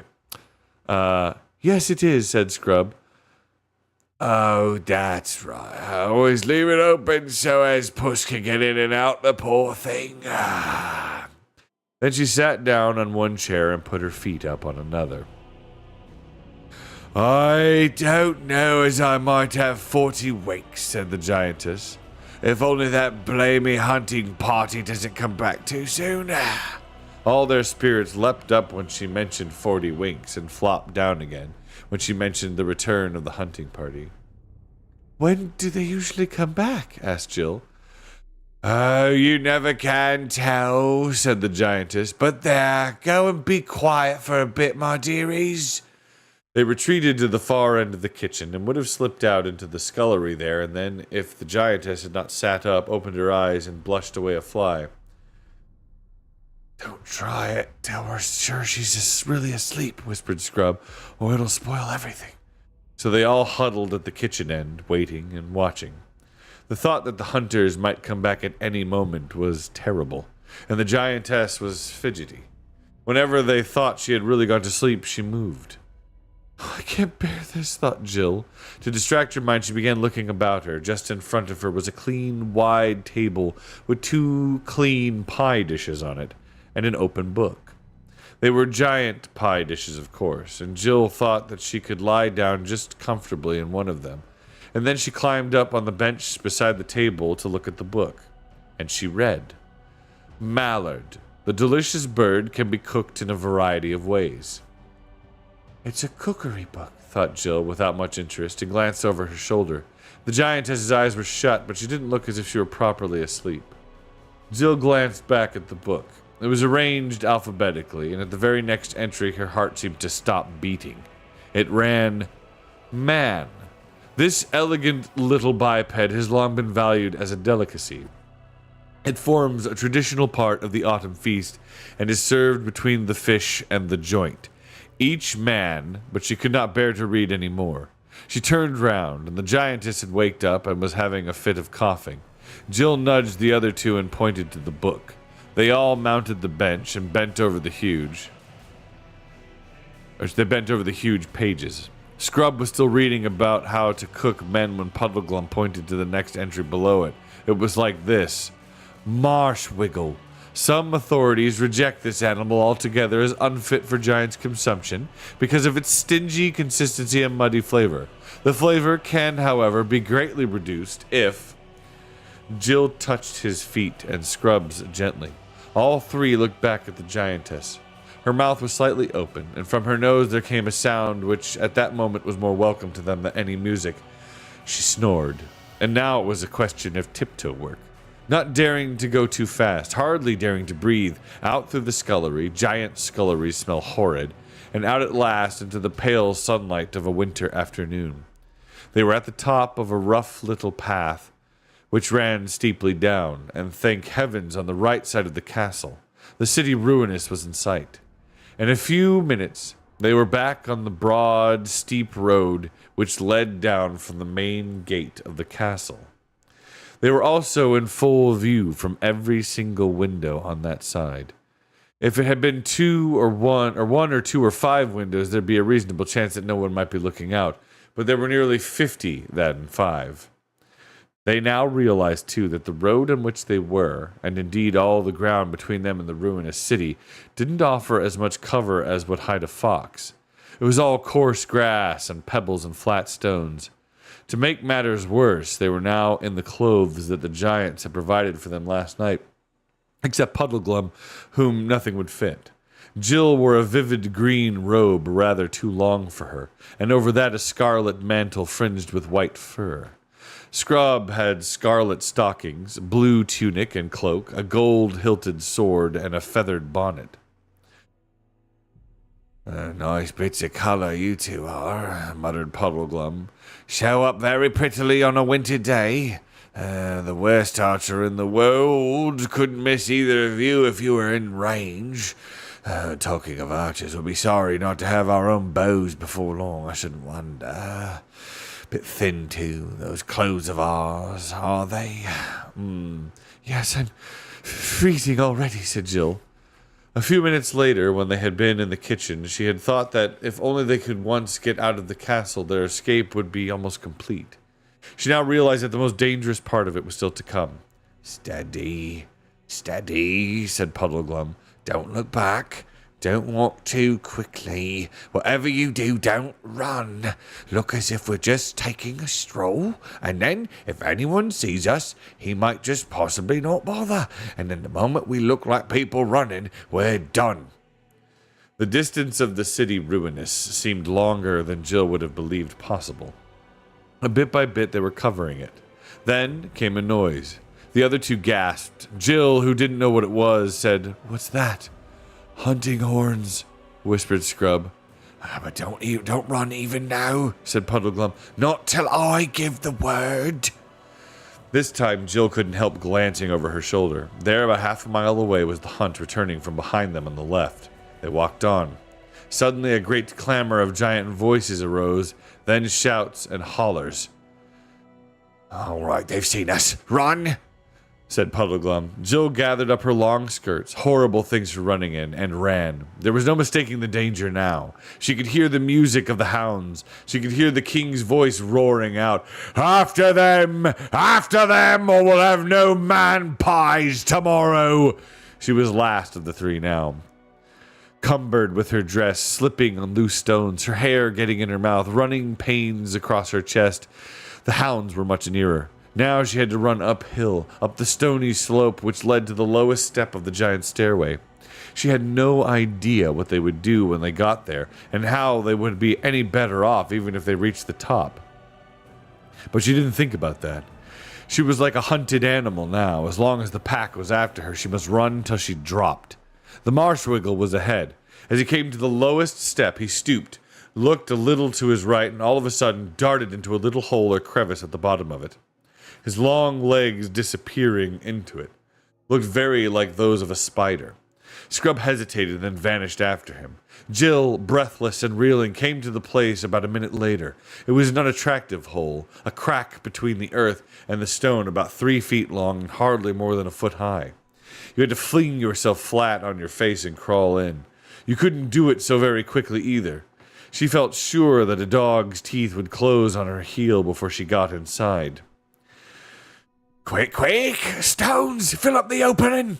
Came Puddleglum's voice in the darkness behind her. It was pitch black in there except for the gray light in the opening by which they had crawled in. The other two, who were working hard, she could see Scrub's small hands and the Marshwiggle's big frog-like hands black against the light, working desperately to pile up the stones. Then she realized how important this was and began groping for large stones herself and handing them to the others. Before the dogs were baying and yelping at the cave mouth, they had it pretty well filled, and now, of course, there was no light at all. Further in quick, said Puddleglum's voice. Let's all hold hands, said Jill. Oh, good idea, said Scrub, but it took them quite a long time to find one another's hands in the darkness. The dogs were sniffing at the other side of the barrier now. Try if we can stand up, suggested Scrub. They did and found that they could. Then Puddleglum holding out a hand behind him to Scrub, and Scrub holding out a hand behind him to Jill, who wished very much that she was the middle of the party and not the last. They began groping with their feet and stumbling forward into the blackness. It was all loose stones underfoot. Then Puddleglum came up to a wall of rock. They turned a little to their right and went on. There was a good many more twists and turns, and Jill had now no sense of direction at all, and no idea where the mouth of the cave lay. The question is, came Puddleglum's voice out of the darkness ahead, whether taking one thing with another, it wouldn't be better to go back, assuming we can, and give the giants a treat at that feast of theirs, instead of losing our way in the guts of a hill where 10 to 1 is a dragons and deep holes and gases and water and...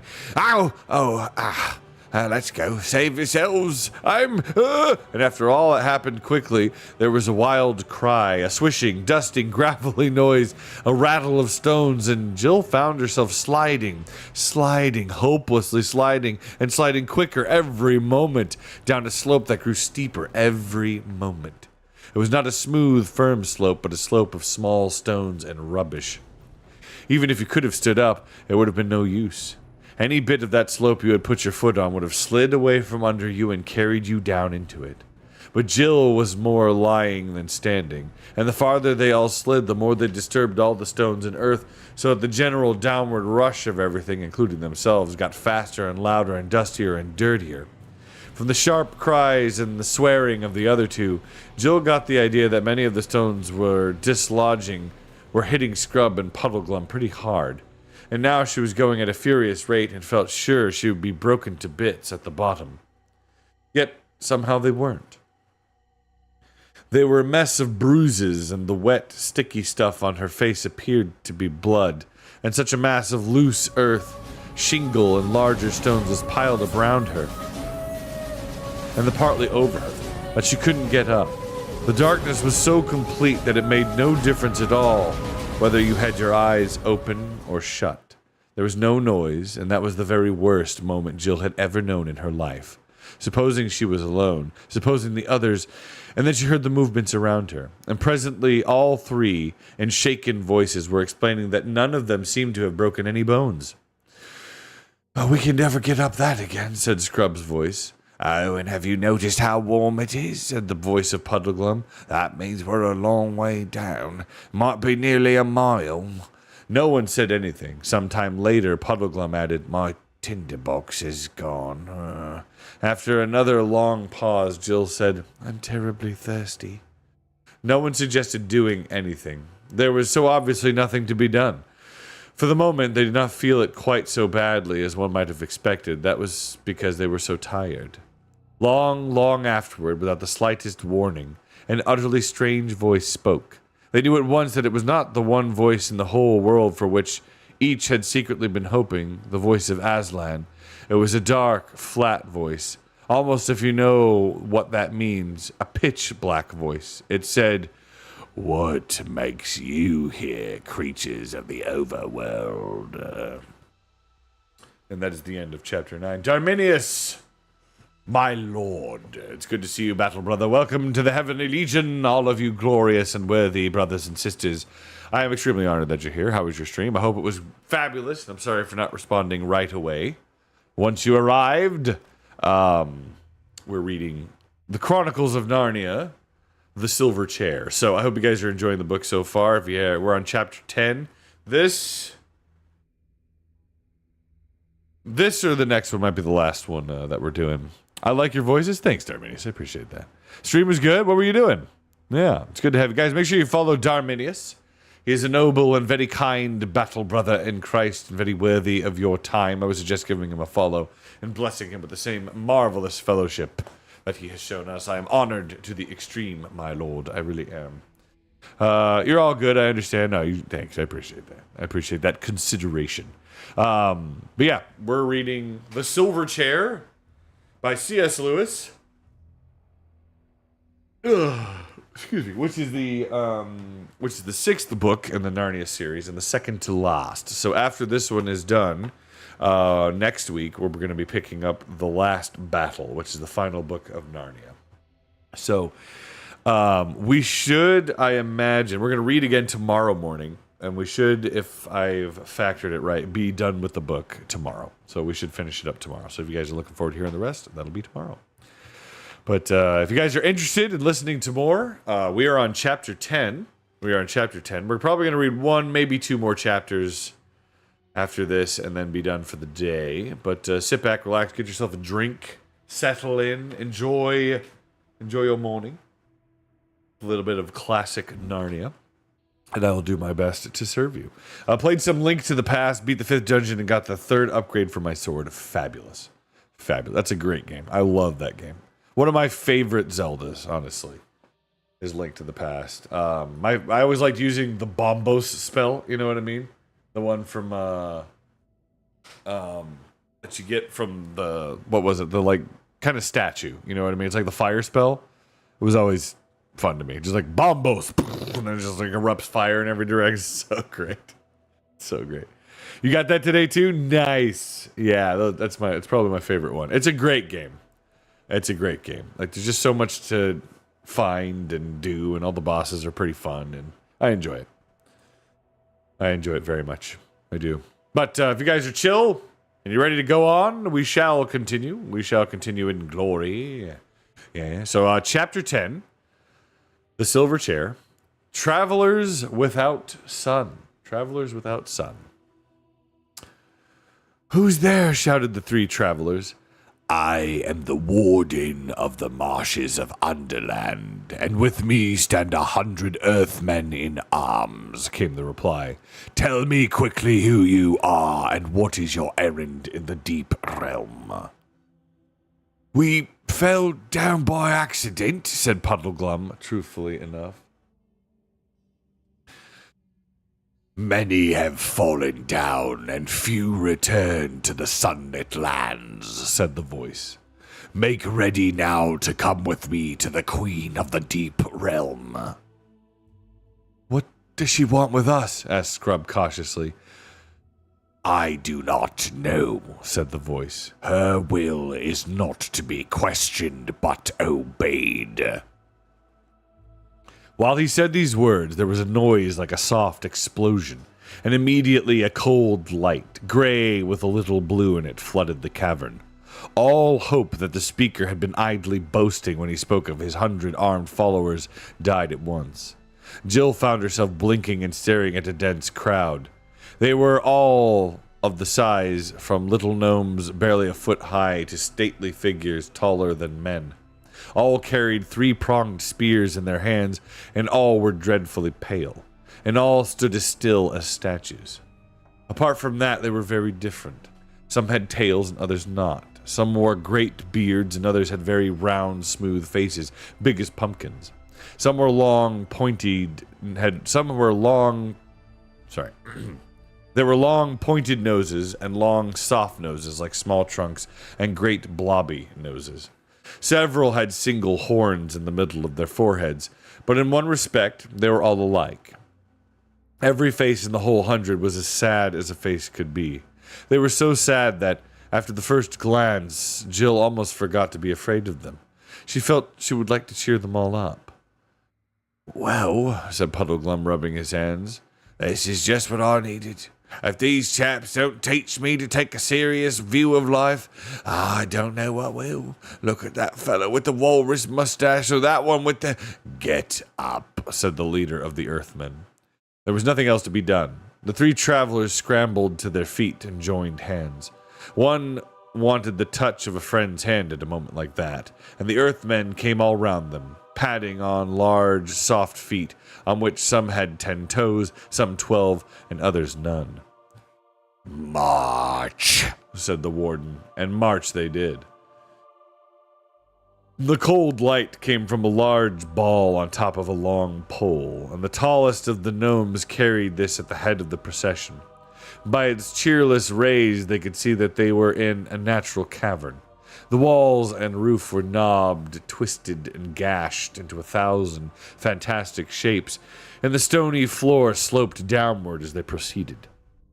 It was worse for Jill than the others, because she hated dark and underground places.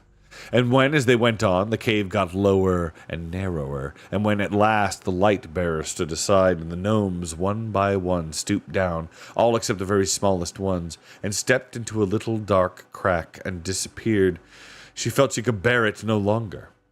"I can't go in there. I can't, I won't," she panted. The Earthmen said nothing, but they all lowered their spears and pointed them at her. "Steady, Poe," said Puddleglum. "Those big fellas wouldn't be crawling in there if it didn't get wider later on. And there's one thing about this underground work, we shan't get any rain." "You don't understand. I can't," wailed Jill. "Think how I felt on that cliff, Poe," said Scrub. "You go first, Puddleglum, and I'll come after her."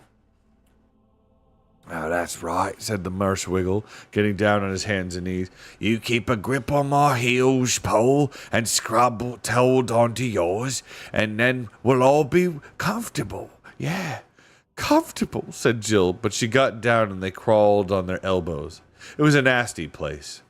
You had to go flat on your face for what seemed like half an hour, though it may really have been only 5 minutes. It was hot, and Jill felt she was being smothered. But at last a dim light showed ahead, and the tunnel grew wider and higher, and they came out, hot, dirty, and shaken, into a cave so large that it scarcely seemed a cave at all. It was full of dim, drowsy radiance, so that here they had no need of the Earthman's strange lantern.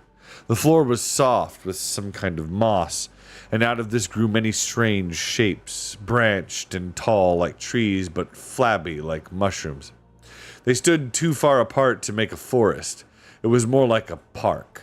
The light, a greenish-gray, seemed to come both from them and from the moss, and it was not strange enough to reach the roof of the cave. Or it was not strong enough to reach the roof of the cave, which must have been a long way overhead. Across the mild, soft, sleepy place, they were now made to march. It was very sad, but with a quiet sort of sadness, like soft music. Here they passed dozens of strange animals lying on the turf, either dead or asleep, and Jill could not tell which.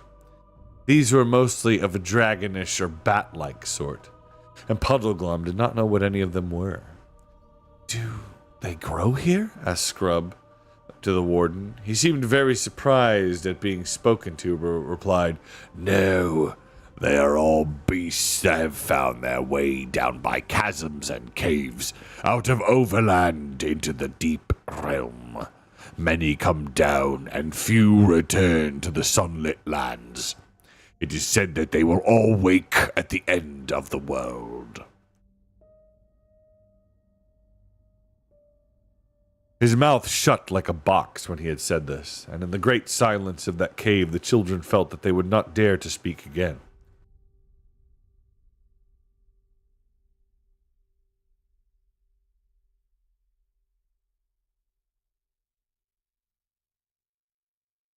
Sorry, 1 second. There we go. All right. The bare feet of the gnomes, padding on the deep moss, made no sound. There was no wind, there were no birds, and there was no sound of water. There was no sound of breathing from the strange beasts. When they had walked for several miles, they came to a wall of rocks, and in it a low archway leading into another cavern. It was not, however, so bad as the last entrance, and Jill could go through it without bending her head. It brought them into a smaller cave, long and narrow, about the shape and size of a cathedral. And here, filling almost the whole length of it, lay an enormous man fast asleep. He was far bigger than any of the giants, and his face was not like a giant's, but noble and beautiful. His breast rose and fell gently under the snowy beard which covered him to the waist. A pure silver light, no one saw where it came from, rested upon him. "Who's that?" asked Puddleglum. And it was so long since anyone had spoken that Jill wondered how he had the nerve. "That is old Father Time, who was once a king in Overland," said the warden. "And now he has sunk down into the deep realm and lies dreaming of all the things that are done in the upper world. Many sink down and few return to the sunlit lands. They say he will wake at the end of the world." And out of that cave they passed into another, and then into another, and so on till Jill lost count. But always they were going downhill, and each cave was lower than the last, so the very thought of the weight and depth of the earth above you was suffocating. At last they came to a place where the warden commanded his cheerless lantern to be lit again, and then they passed into a cave so wide and dark that they could see nothing of it except that right in front of them a strip of pale sand ran down into still water. And there, beside a little jetty, lay a ship without mast or sail, but with many oars. They were made to go on board and led forward to the bows, where there was a clear space in front of the rowers, benches and a seat running inside the bulwarks. "One thing I'd like to know," said Puddleglum, "is whether anyone from our world, from up atop I mean, has ever done this trip before." "Many have taken ship at the Pale Beaches," replied the warden, and "Oh, yes, I know," interrupted Puddleglum, "and few return to the sunlit lands. You needn't say it again. You are a chap of one idea, aren't you?" The children huddled close together on each side of Puddleglum. They had thought him a wet blanket while they were still above ground, but down here he seemed the only comforting thing they had. Then the pale lantern was hung up amidship. The Earthmen sat to the oars, and the ship began to move. The lantern cast its light only a very short way. Looking ahead, they could see nothing but smooth, dark water, fading into absolute blackness. "Oh, whatever will become of us?" said Jill despairingly. "Oh, now, don't let your spirits down, Paul," said the Marsh Wiggle. "There's one thing you've got to remember. We're back on the right lines. We're to go under the ruined city, and we are under it. We're following the instructions again." Presently, they were given food, flat, flabby cakes of some sort which had hardly any taste. And after that, they gradually fell asleep. When they awoke, everything was just the same. The gnomes still rowing, the ship still gliding on, still dead blackness ahead. How often they woke and slept and ate and slept again, none of them could even remember. And the worst thing about it was that you began to feel as if you had always lived on that ship, in that darkness, and to wonder whether the sun and blue skies and wind and birds had not been only a dream. They had almost given up hoping or being afraid about anything when at last they saw lights ahead. Dreary lights like that of their own lantern. Then, quite suddenly, one of these lights came close and they saw that they were passing another ship.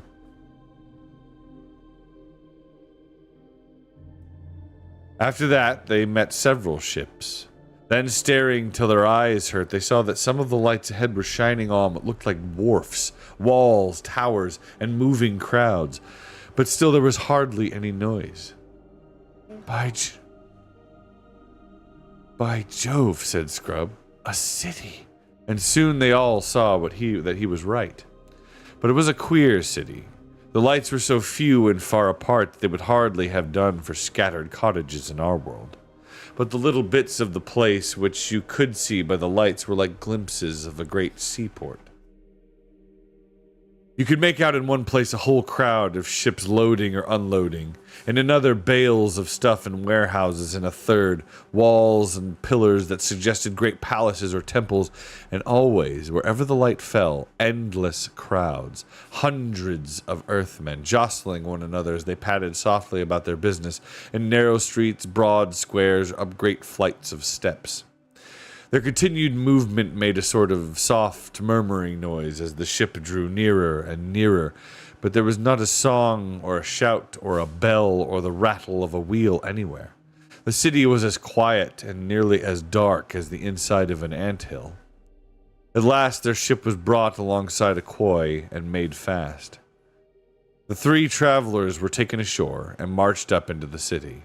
Crowds of Earthmen, no two alike, rubbed shoulders with them in the crowded streets, and the sad light fell on many sad and grotesque faces.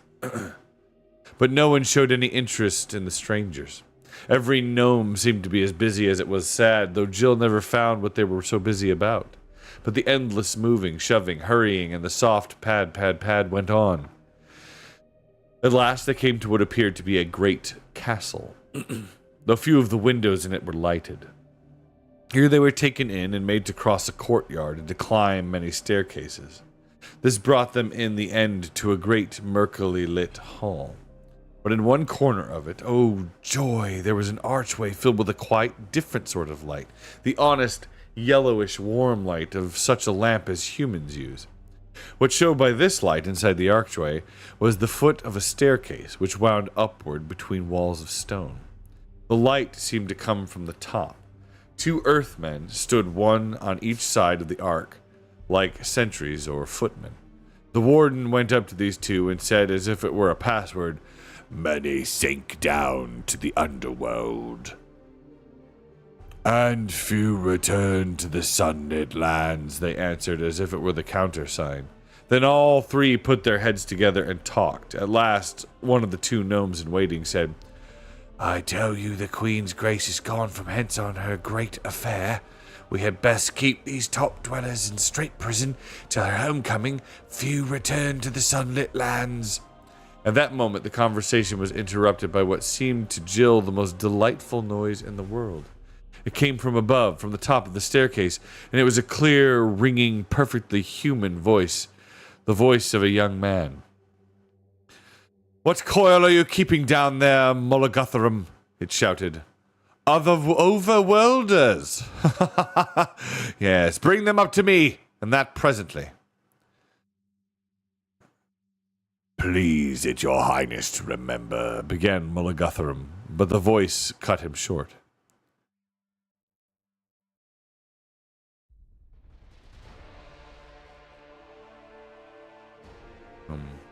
"It pleases my highness principally to be obeyed, old mutterer. Bring them up," it called. Mulligatharum shook its head, motioned to the travelers to follow, and began going up the staircase. At every step the light increased. There were rich tapestries hanging on the walls. The lamplight shone golden through thin curtains at the staircase head. The Earthmen parted the curtains and stood aside. The three passed in, and they were in a beautiful room richly tapestried, with a bright fire on a clean hearth, and red wine and cut glass sparkling on the table. A young man with fair hair rose to greet them. He was handsome, and looked both bold and kind, though there was something about his face that didn't seem quite right. He was dressed in black and altogether looked a little bit like Hamlet. "Welcome, overworlders," he cried. "But stay a moment, I cry you mercy. I've seen you two fair children, and this your strange governor before. Was it not you three that met me by the bridge on the borders of Ettin's Moor, when I rode there by the side of my lady?" "Oh, you were the Black Knight who never spoke," exclaimed Jill. "And was that lady the queen of the Underland?" asked Puddleglum in no very friendly voice. And Scrub, who was thinking the same thing, burst out, "Because if it was, I think she was jolly mean to send us off to a castle of giants who intended to eat us. What harm have we ever done her, I should like to know?" "How?" said the Black Knight with a frown. "If you were not so young a warrior, boy, you and I must have fought to the death on this quarrel. I can hear no words against my lady's honor. But of this you may be assured, that whatever she said to you, she said of a good intent. Do you not know her? She is a nosegay of all virtues, and truth, mercy, constancy, gentleness, courage, and the rest. I say what I know. Her kindness to me, who can in no way reward her, would make an admirable history. But you shall know and love her hereafter. Meanwhile, what is your errand in the deep lands?" And before Puddleglum could stop her, Jill blurted out, "Please, we are trying to find Prince Rilian of Narnia." And then she realized what a frightful risk she had taken. Those people might be enemies, but the knight showed no interest. "Rilian! Narnia," he said carelessly. "Narnia. What land is that? I've never heard the name." "It must be 1,000 leagues from those parts of the overworld that I know. But it was a strange fantasy that brought you seeking this, how do you call him, billion? Trillion? In my lady's realm? Indeed, by certain knowledge there is no such man here." He laughed very loudly at this, and Jill thought to herself, "I wonder, is that what's wrong with his face? Is he a bit silly?" "We had been told to look for a message on the stones of the city ruinous," said Scrub, "and we saw the words, 'under me.'" The knight laughed even more heartily than before. "You were the more deceived," he said. "Those words meant nothing to your purpose. Had you but asked my lady, she could have given you better counsel. For those words are all that is left of a longer script, which in ancient times, as she well remembers, expressed this verse. Though under earth and throneless now I be, yet while I lived all earth was under me. From which it is plain that some great king of the ancient giants who lived buried there caused this boast to be cut into the stone over his sepulture. Though the breaking of some such stones and the carrying away of others for now buildings, and the filling up of the cuts with rubble, has left only 2 words that can still be read. It is not the merriest jest in the world that you should have thought they were written to you." This was like cold water down the back to Scrub and Jill, for it seemed to them very likely that the words had nothing to do with their quest at all, and that they had been taken in by a mere accident. "Don't you mind him," said Puddleglum. "There are no accidents. Our guide is Aslan, and he was there when the giant king caused the letters to be cut, and he knew already all things that would come of them, including this." "This guide of yours must be a long liver, friend," said the knight with another of his laughs. Jill began to find them a little irritating. "And it seems to me, sir," answered Puddleglum, "that this lady of yours must be a long liver too, if she remembers the verse as it was when they first cut it." "Very shrewd, Frog-face," said the knight, clapping Puddleglum on the shoulder and laughing again. "And you have hit the truth. She is of a divine race, and knows neither age nor death. I am the more thankful to her for all of her infinite bounty to such a poor mortal wretch as I. For you must know, sirs, I am a man under a most strange affliction, and none but the Queen's grace would have had patience with me. Patience, said I, but it goes far beyond that. She has promised me a great kingdom in Overland, and when I am king, her own most gracious hand in marriage. But the tale is too long for you to hear fasting and standing. Hi there. Some of you bring wine and updwellers' food for my guests. Please you, be seated, gentlemen. Little maiden, sit in this chair. You shall hear it all. And that is the end of chapter 10. So we have... I cannot. I'm sure your mother can, or your brother will help. Well, we can take a brief break, I guess. I need to help the children for just a moment. But what we'll do is we'll read chapter 11, and then we'll call it a day from there. So sit tight, get some water, get a stretch in, and I'm going to get some water myself, and I shall be right back.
Okay, I've returned. Oh, Piccoli, thank you for the 100 bits. How are you? Father Meme, I have arrived. Was busy studying for my driver's test again. Did I miss everything again? And this Aslan fellow, why is he a furry? He's not. He's a lion. An actual lion. And my daughter says hello. Just want to make sure you all knew. Alright. Now, you didn't miss everything. We got one more chapter we're about to start. Let's see. Chapter 11. Here we go. In the Dark Castle.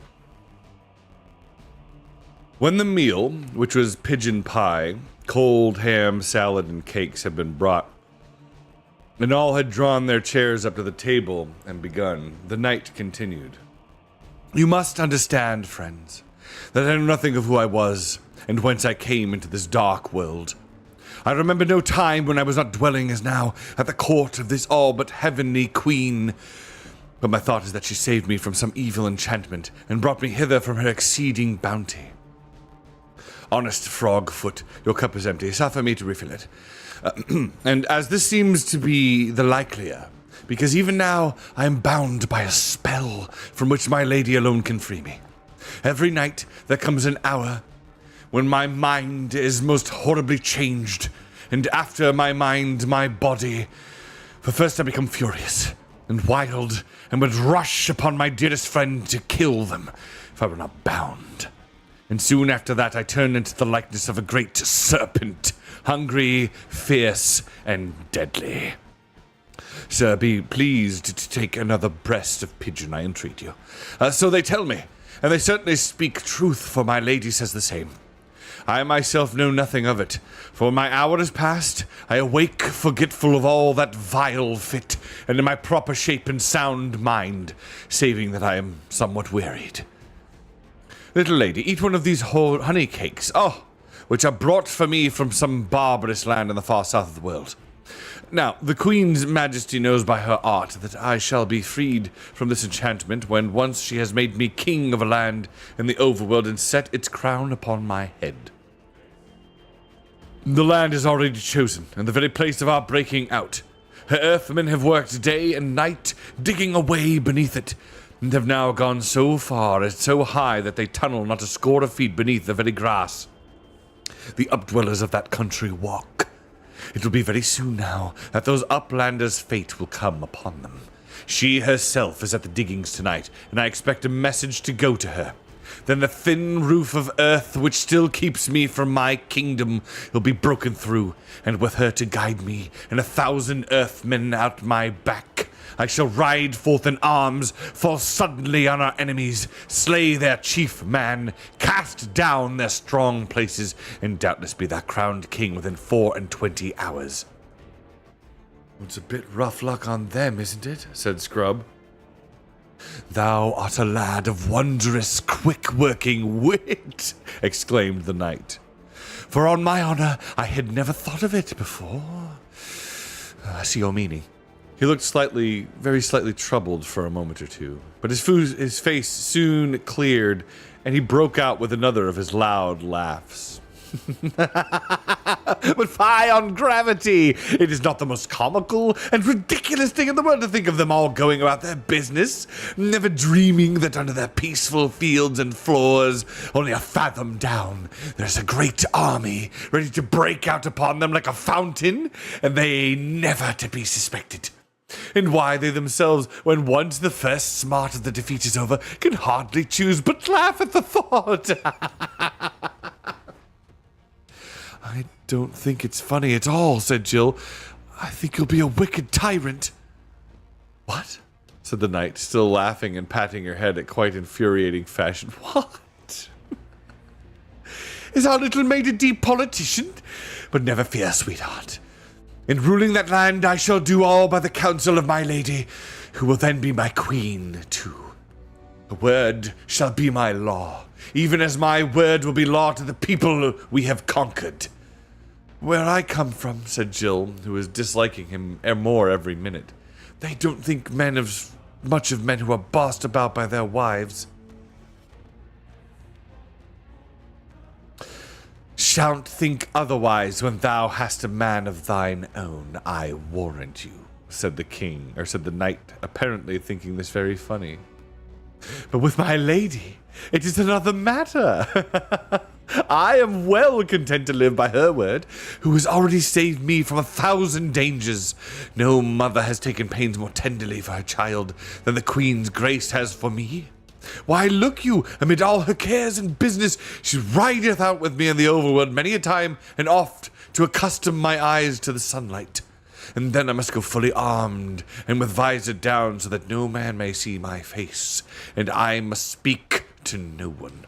For she had found out by art magical that this would hinder my deliverance from the grievous enchantment I lie under.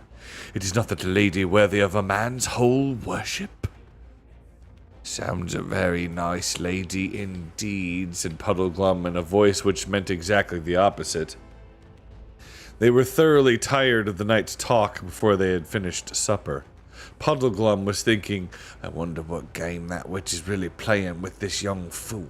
Scrub was thinking, he's a great baby, really. Tied to that woman's apron strings, he's a sap. And Jill was thinking, he's the silliest, most conceited, selfish pig I've ever met in a long time. But when the meal was over, the knight's mood had changed. There was no more laughter about him.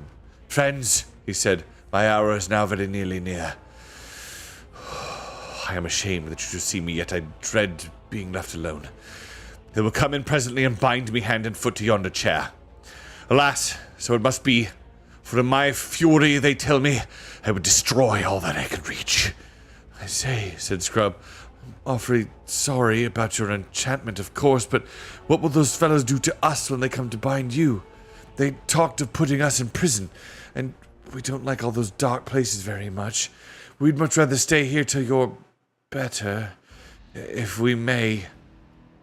Oh, it is well thought of, said the knight. By custom, none but the queen herself remains with me in my evil hour. Such is her tender care for my honour that she would not willingly suffer my any ears but her own to hear the words I utter in that frenzy. But I could not easily persuade my attendant gnomes that you should be left with me. And I think I hear their soft feet even now upon the stairs. Go through yonder door. It leads into my other apartments. And there either wait my coming when they have unbound me, or if you will, return and sit with me in my ravings. They followed his directions and passed out of the room by the door by which had not yet seen opened. It brought them, they were pleased to see, not into darkness, but into a lighted corridor. They tried various doors and found what they were very badly needed. Water for washing and even looking-glass. He never offered us a wash before supper, said Jill, drying her face. Selfish, self-conceited pig. Are we going back to watch the enchantment, or shall we stay here, said Scrub. Oh, stay here, I vote, said Jill. I'd much rather not see it. But she felt a little inquisitive all the same. No, go back, said Puddleglum. We may pick up some more information. We need all we can get. I'm sure that queen is a witch and an enemy, and those earthmen would knock us on the head as soon as look at us. There's a stronger smell of danger and lies and magic and treason about this land I've never smelled before. Oh, we need to keep our eyes and ears open. They went back down the corridor and gently pushed the door open. Oh, it's all right, said Scrub, meaning that there were no earthmen about, and they all came back into the room where they had supped. The main door was now shut, concealing the curtain between which they had first entered. The knight was seated in a curious silver chair to which he was bound by his ankles, his knees, his elbows, his wrists, and his waist. There was sweat on his forehead, and his face was filled with anguish. Come in, friends, he said, glancing quickly up. The fit is not yet upon me. Make no noise. For I told you that prying chamberlain that you were in bed. Now, I can feel it coming. Quick! Listen, I am master of myself. When the fit is upon me, it well may be that I shall beg and implore you, with entreaties and threatenings, to loosen my bonds. They say I do. I shall call upon you by all that is most dear and most dreadful. But do not listen to me. Harden your hearts and stop your ears. For while I am bound, you are safe. But if once I were up, out of this chair, then first would come my fury, and after that, he shuddered, the change into a loathsome serpent. There's no fear of us loosening you, said Puddleglum. We've no wish to meet wild men or serpents otherwise. I should think not, said Scrub and Jill together. All the same, added Puddleglum in a whisper. Don't let's be too sure. Let's be on our guard. We've muffed everything else, you know. He'll be cunning, I shouldn't wonder, once he gets started, but can we trust one another? Do we all promise that whatever he says, we don't touch those cords? Whatever he says, mind you. Rather, said Scrub. Oh, there's nothing in the world you can say or do that'll make me change my mind, said Jill. Hush, something's happening, said Puddleglum. The knight was moaning. His face was as pale as putty, and he writhed in his bonds. And whether because he was sorry for him or for some other reason, Jill thought that he looked a nicer sort of man than he had looked before. He groaned. Enchantments. Oh, the heavy, tangled, coiled, clammy web of evil magic. Buried alive. Oh, dragged down under the earth. Down into the sooty blackness. How many years is it? Have I lived 10 years? or 1,000 years in this pit. Maggot men all around me. Oh, have mercy, please. Let me out. Let me go back.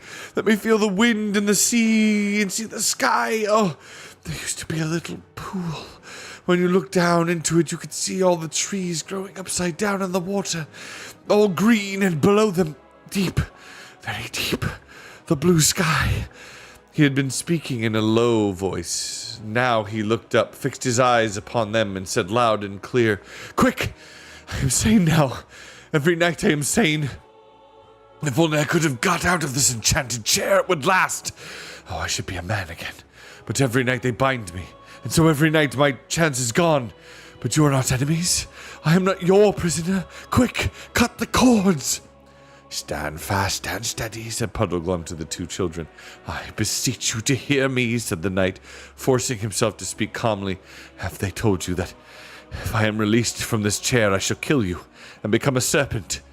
"Oh, I see by your faces that they have. It is a lie. It is at this hour that I am in my right mind.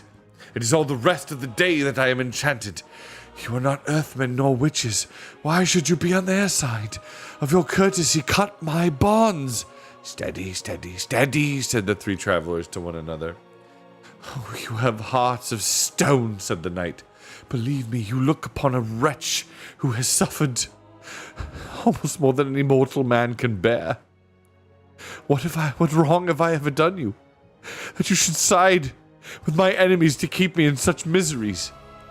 And the minutes are slipping past. Now you can save me. When this hour is past, I shall be witless again, the toy and lapdog, nay, more likely the pawn and tool of the most devilish sorceress that ever planned the woe of men. In this night of all nights, when she is away, you take me from a chance that may never come again. Oh, this is dreadful.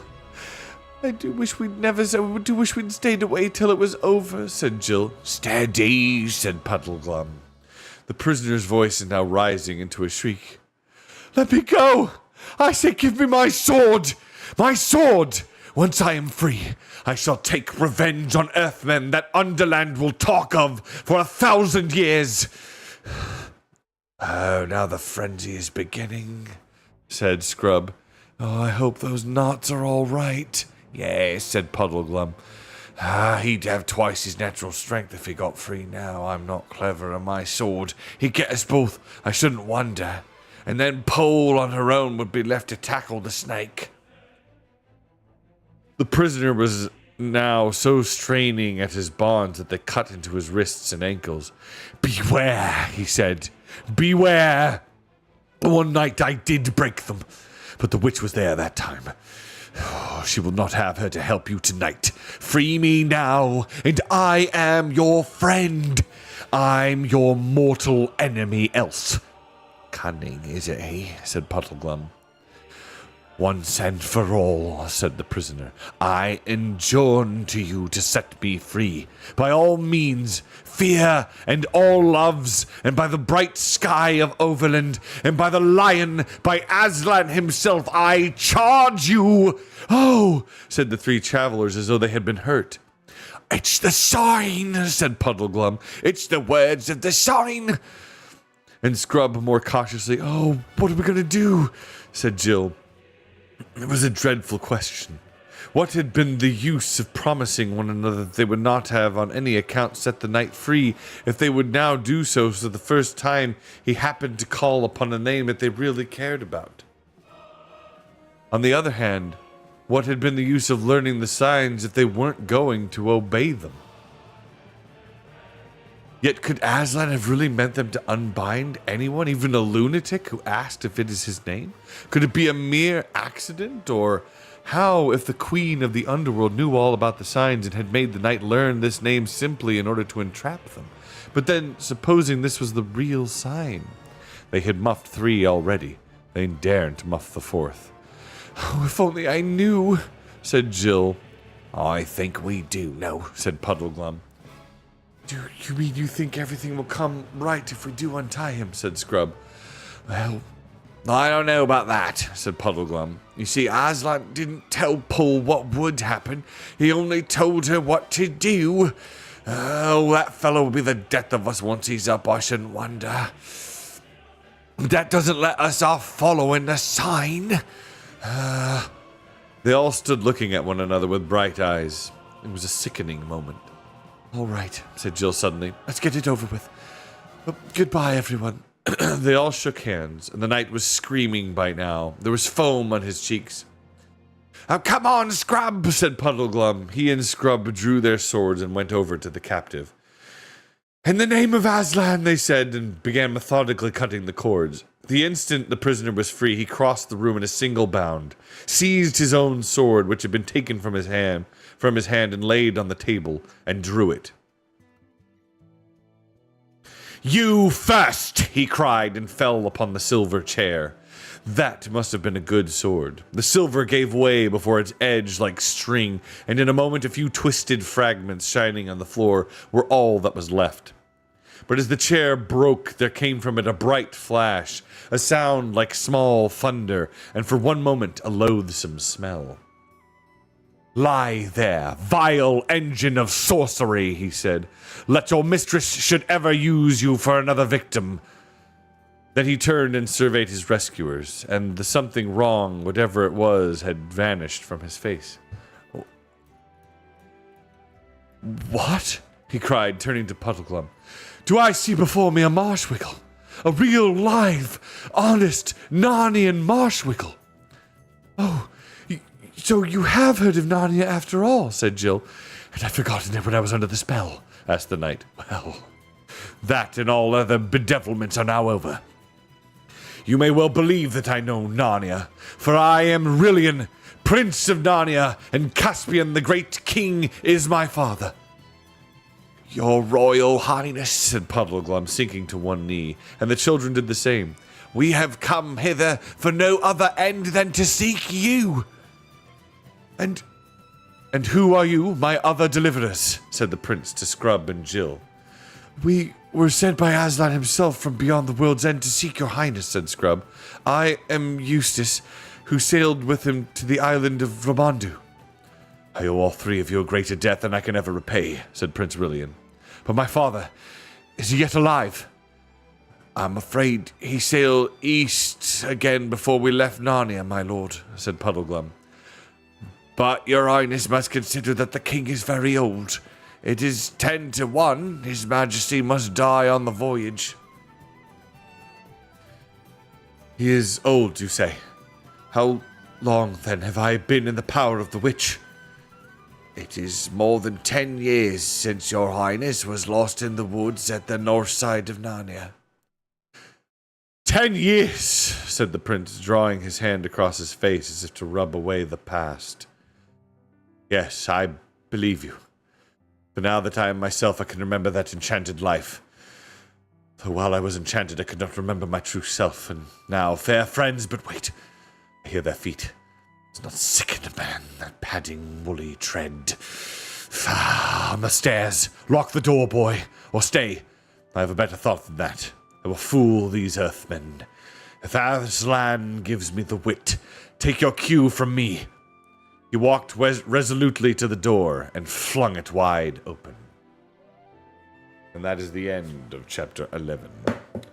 I hope that serves you well. Tomorrow morning, we're going to start on chapter 12 and we're going to finish the book. There's only 16 chapters in this book, so that shall be about 4.